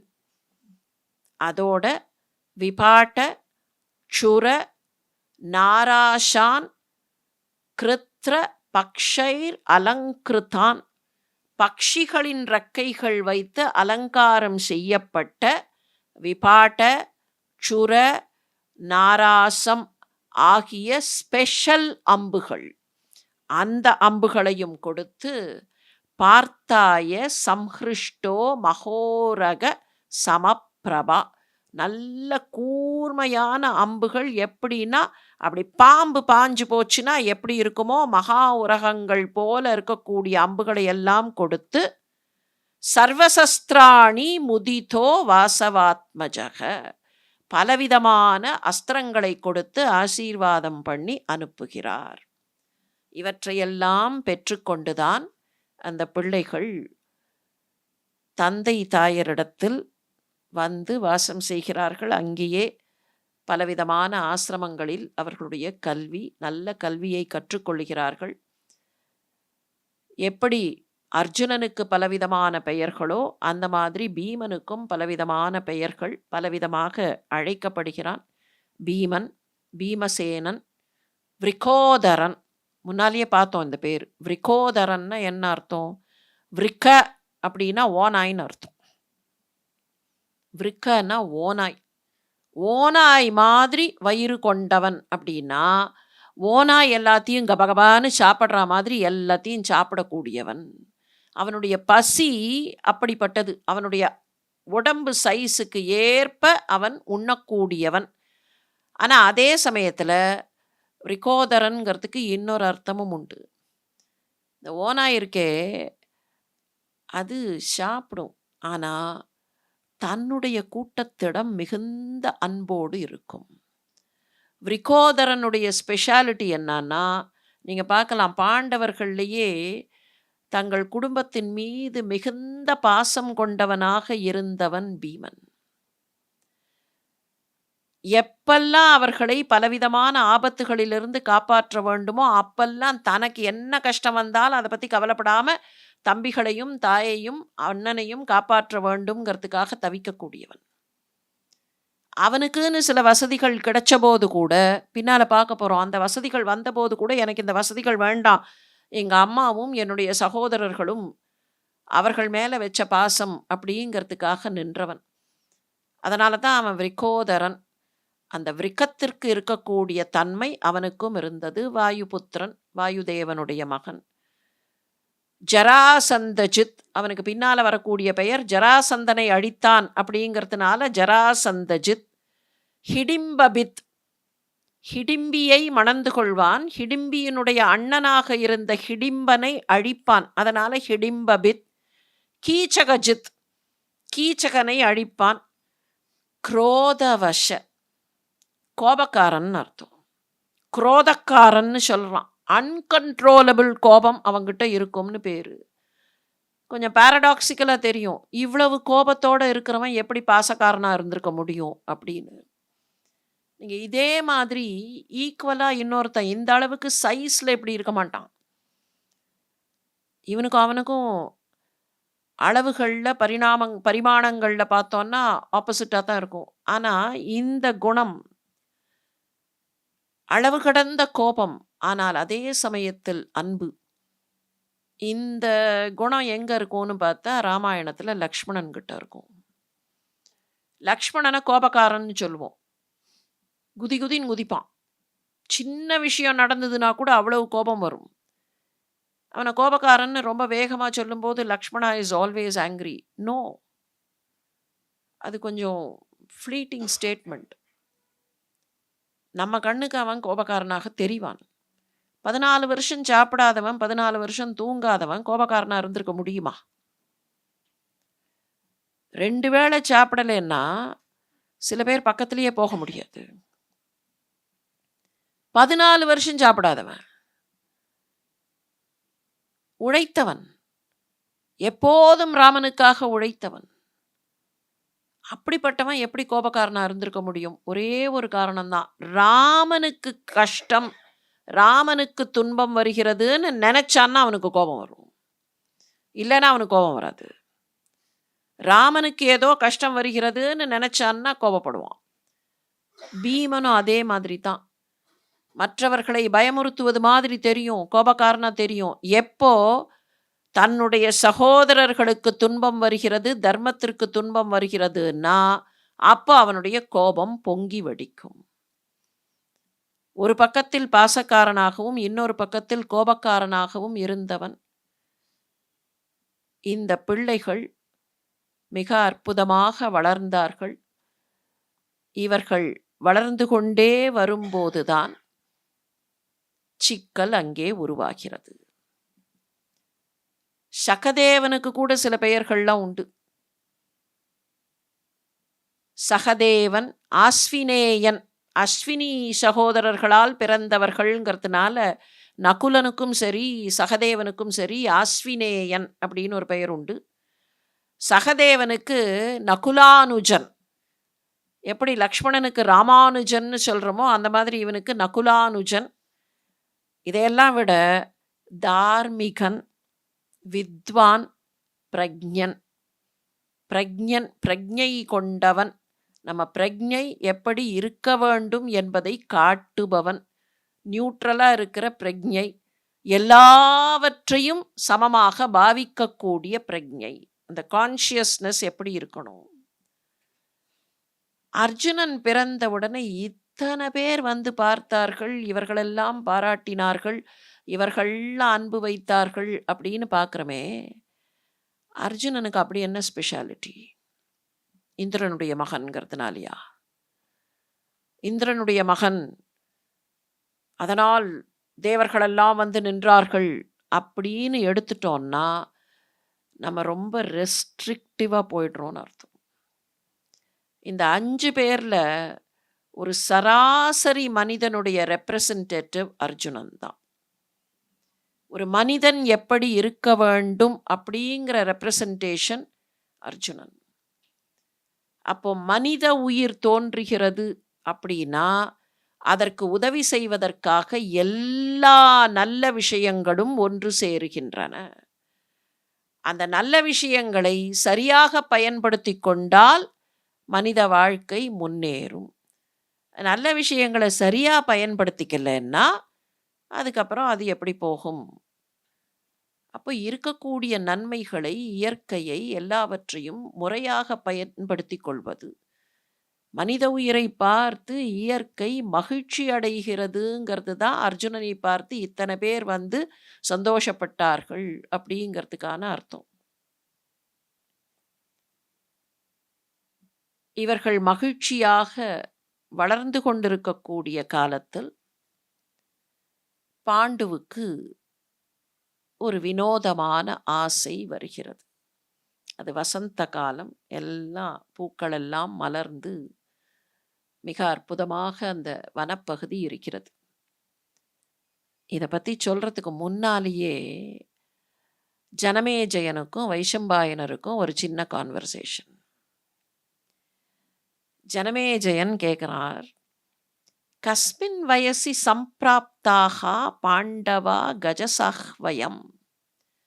பாண்டவர்கள்லாம் பிறந்தாச்சு, வளர்கிறார்கள், இதெல்லாம் சொன்னீர்களே, எத்தனை வயசுல அவர்கள் ஹஸ்தினாபுரத்துக்கு போனார்கள்? இப்போ நாம கதை கேட்டோம்னா அப்படித்தானே, முதல்ல அதை சொல்லி எப்போ போனார்கள், எப்போ அவர்களுக்குள்ள சண்டை வந்தது, அது இல்லையா எங்களுக்கு தெரியணும். இவர்கள் வளர்ந்தார்கள், இவன் இந்த அஸ்திரத்தில் எக்ஸ்பர்ட் ஆனான், அவன் அந்த அஸ்திரத்தில் எக்ஸ்பர்ட் ஆனான்னா எங்களுக்கு எந்த அஸ்திரமும் தெரியாது, நாங்கள் என்னத்துக்கு அதை பற்றி கவலைப்படணும் அப்படின்னு கேட்போமா இல்லையா? அந்த மாதிரி ஜனமேஜயன் மேட் அ ஜம்ப். எந்த வயசில் இவர்கள் போனார்கள்? Please tell me that. கஸ்மின் வயசி சம்பிராப்தாக பாண்டவா கஜசாஹ்வயம் சமபத்யந்த தேவேபிய ஸ்தேஷாம் ஆயுஷ்ச கிம் பரம். இவர்கள் எப்போது போனார்கள்? இவர்களுக்கு என்னென்ன நடந்தது? எவ்வளவு வயசு இவர்கள் வாழ்ந்தார்கள்? மொத்தமா இவர்களுக்கு எவ்வளவு வயசு அப்படின்னு கேட்க வைசம்பாயனர் அதுக்கு பதில் சொல்ல ஆரம்பிக்கிறார். பாண்டவானாம் இஹா ஆயுஷ்யம் ஸ்ருணு கௌரவ நந்தன.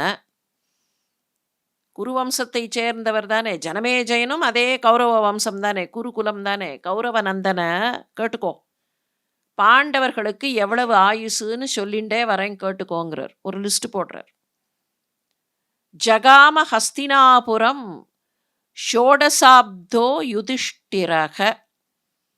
ஹஸ்தினாபுரத்திற்கு போன போது யுதிஷ்டிரனுக்கு 16 வயசு.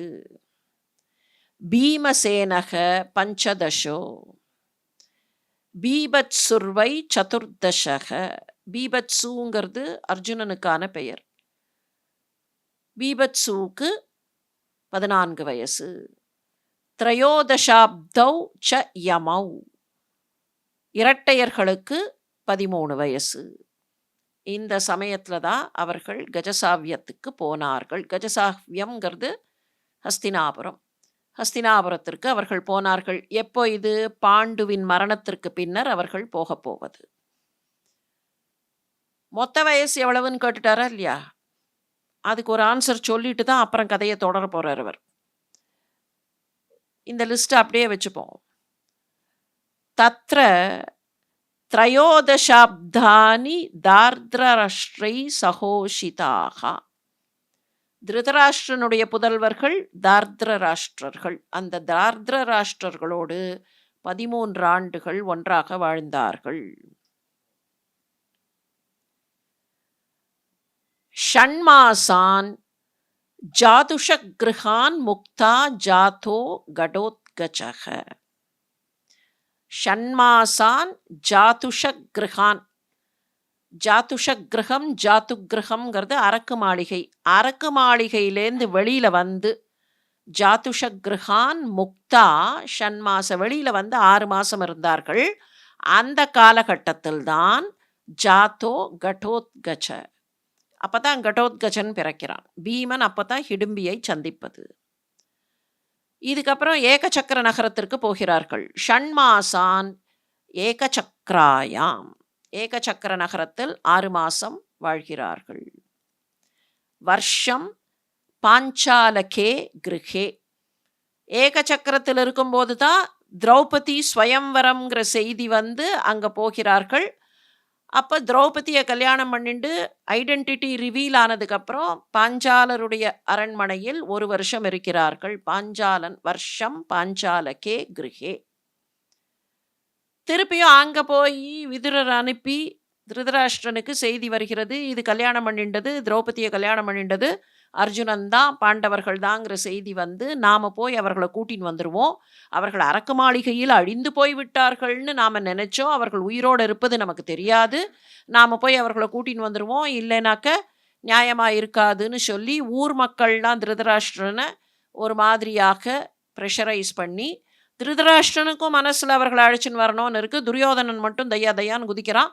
இருந்தாலும் விதுரர் அனுப்பி அவர்களை அழைத்து கொண்டு வருவது. அப்போ இவர்கள் திரும்பி வருகிறார்கள் ஹஸ்தினாபுரத்துக்கு. வந்து எவ்வளவு நாள் இருக்கிறார்கள்னா, தார்த்ரராஷ்டிரைகை சகோஷித்வா 5 வருஷாணி. 5 வருஷங்கள் அங்கே இருக்கிறார்கள். இதுக்கப்புறம் இந்திரப்பிரஸ்தே வசந்தஸ்தே 3 வருஷாணி விம்சதிம். இவர்கள் இங்கே ஒன்றா இருக்கும்போது தான் திருப்பியும் உரசல் வருது. அவர்களுக்கு வேற ஊரை கொடுத்துட்டோன்னா, அப்பா நீங்கள்லாம் போங்கப்பா, உங்களுக்கு இந்திரபிரஸ்தம் இதெல்லாம் நம்முடைய முன்னோர்கள் வாழ்ந்த இடம், அங்கே பக்கத்தில் காண்டவ வனம் இருக்குது, ஆனால் நம்ம முன்னோர்கள் வாழ்ந்த பகுதி, நீங்கள் அங்கே போங்கோ, காண்டவ பிரஸ்தத்துக்கு போங்கோன்னு சொல்லி அனுப்பி காண்டவ பிரஸ்தத்தை இவர்கள் இந்திரபிரஸ்தமாக மாற்றி அங்கே வாழ்ந்தது 23 வருடங்கள். துவாதசாப்தா நைத ஏகம் சபபு உர்த்யூத நிர்ஜிதா. தோற்று போய் சூதாட்டத்தில் தோற்று போனது 12 + 1 13 வருஷம் காட்டுக்கு போனது. இதுக்கப்புறம் குருக்ஷேத்திர போர் வந்து புக்த்வா ஷட்ரிம் சதம் ராஜன் சாகராந்தம் வசுந்தரம்.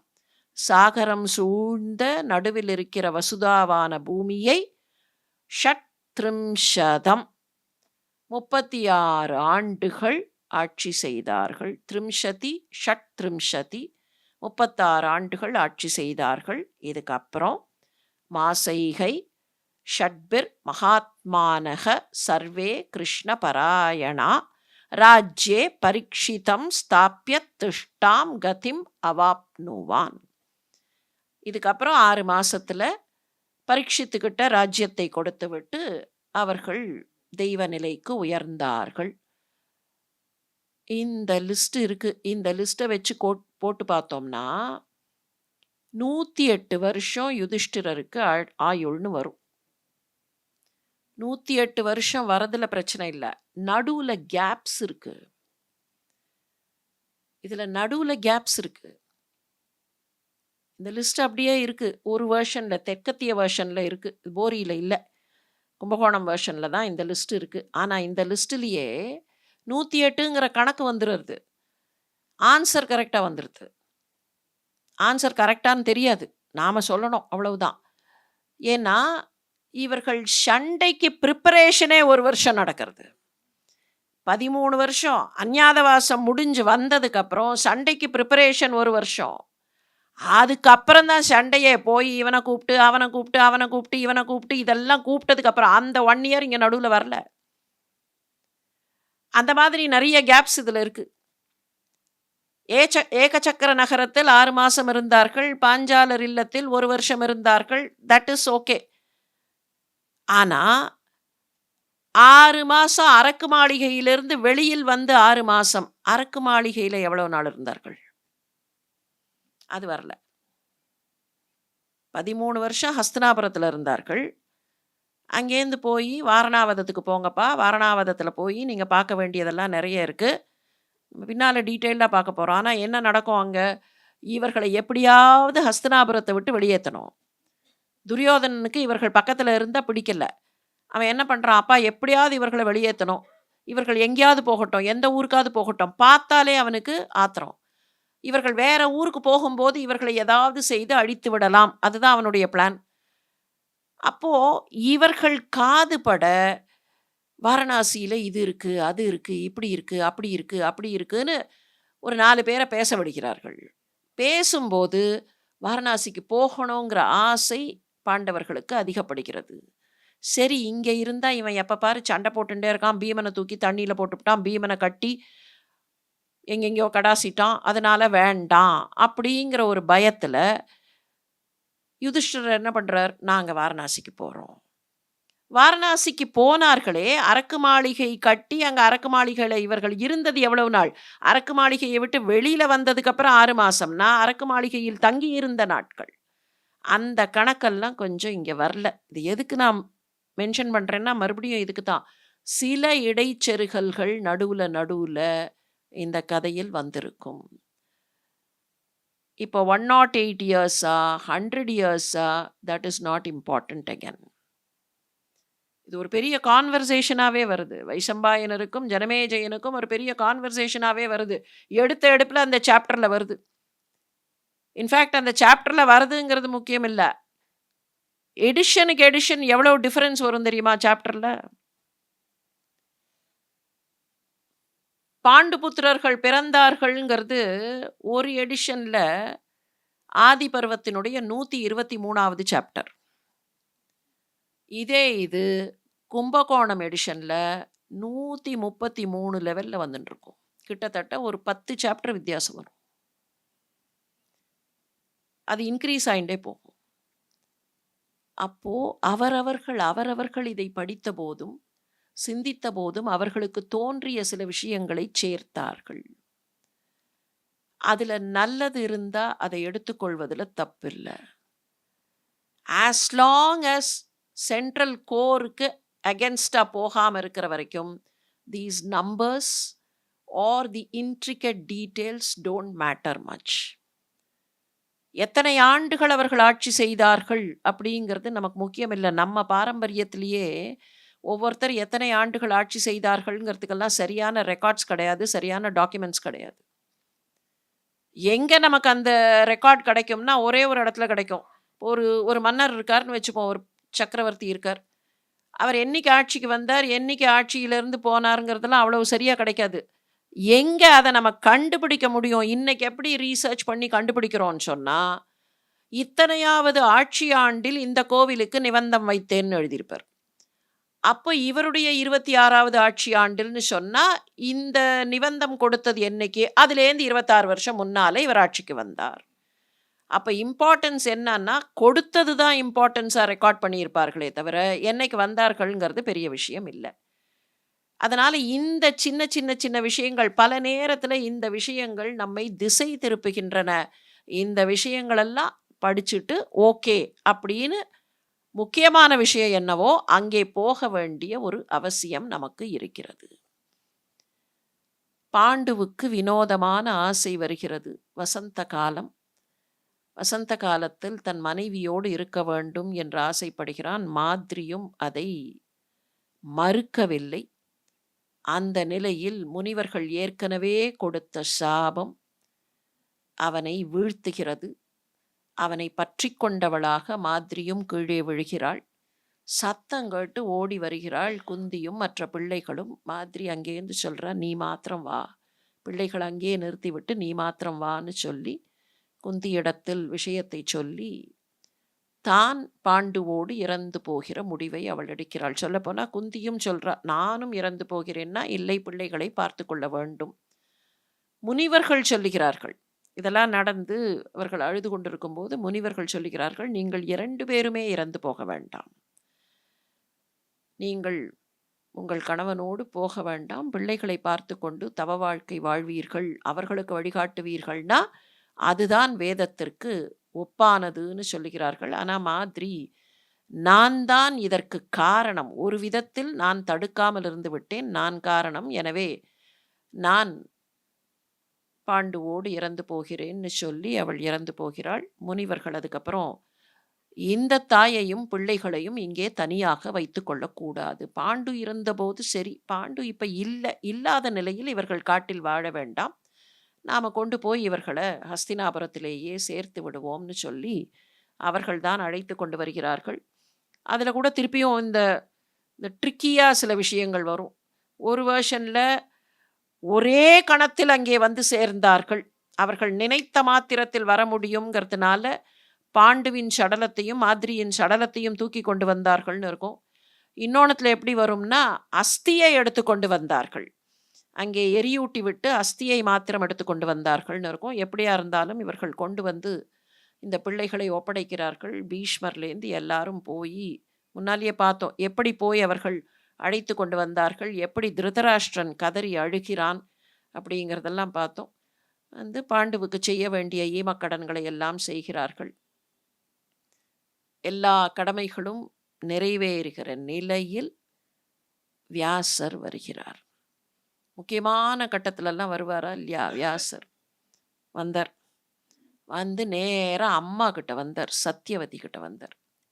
இந்த பக்கத்தில் ஸ்ரார்த்தத்திற்கான அவர்கள் செய்ய வேண்டிய, அப்போது செய்ய வேண்டிய வேலைகள் இதெல்லாம் முடிஞ்சு எல்லாம் அப்படி கொஞ்சம் இப்போ தான் செட்டில் ஆகிறார்கள் அப்படிங்கிற நிலைமையில் சத்தியவதி கிட்ட வந்தார். வந்து சொன்னார், அதிக்ராந்த சுகாகா காலாகா பர்யுபஸ்தித தாருணாக ஸ்ருவக ஸ்ருவக பாபிஷ்ட திவசாக பிருத்திவி கத யவ்வனா.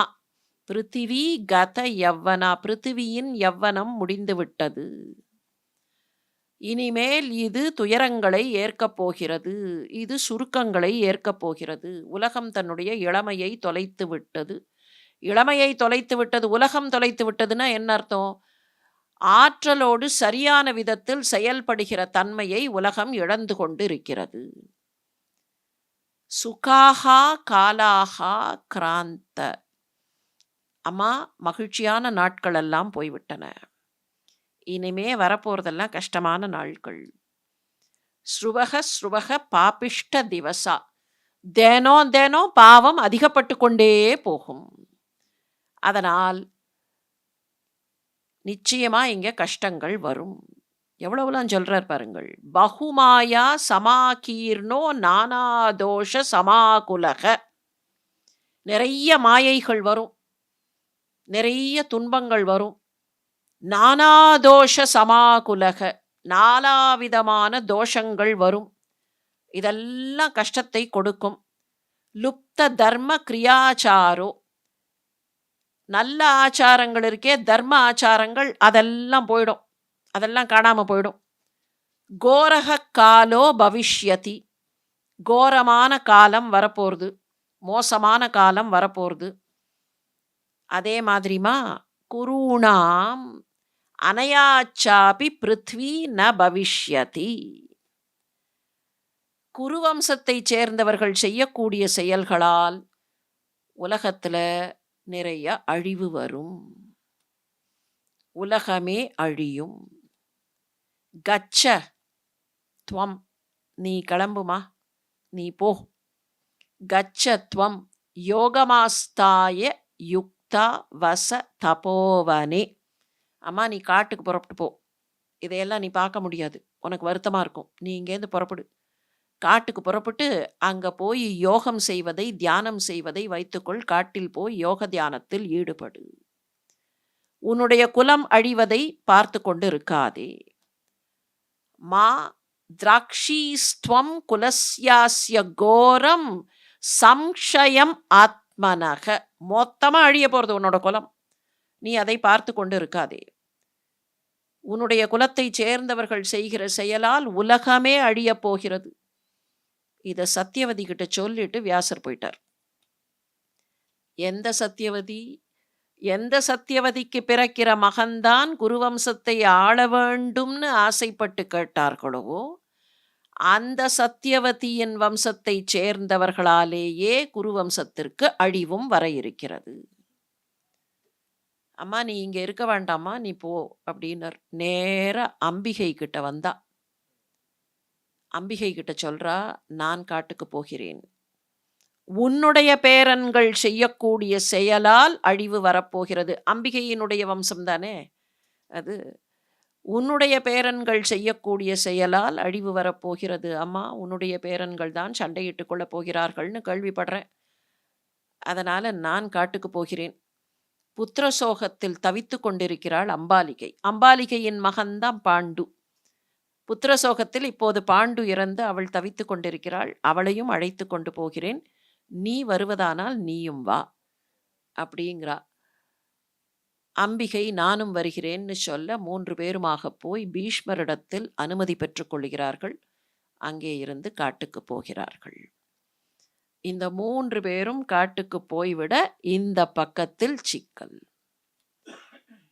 அப்போ எப்படி எனக்கு இது வேண்டும்னு ஆசைப்பட்டு கேட்ட ஒருவரால் அதே வம்சத்துல நீங்க நியாயமா பார்த்தா அங்க சாந்தனுவின் மகன்னு சொல்றதை விட அது யாருடைய மகன்கள்? வியாசருடைய மகன்களாக வந்தவர்கள் தான். அப்போ முழுக்க முழுக்க முழுக்க அந்த குலம் செய்யக்கூடிய தவறுகள் எல்லாம் சத்தியவதியினால் வந்தவைங்கிற மாதிரி தான் இருக்கு. சுயநலமாக கேட்ட ஒரு சின்ன ஆசை எவ்வளோ பெரிய அழிவை உலகத்திற்கு தந்துவிடும். சத்தியவதியும் அம்பிகையும் அம்பாலிகையும் காட்டுக்கு புறப்பட்டு போகிறார்கள்.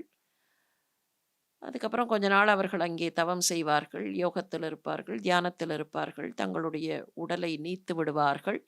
அது இவர்களுக்கு அதுக்கப்புறமா ரொம்ப நாள் கழித்து செய்தி கிடைக்கும், அவ்வளவுதான். நம்மை பொறுத்த வரைக்கும் இப்போதைக்கு அவர்கள் 3 பேரும் காட்டுக்கு புறப்பட்டு போய்விட்டார்கள். அவர்கள் அந்த பக்கம் காட்டுக்கு போக நாம் இன்றைக்கு நம்முடைய வீடுகளுக்கு போவோம்.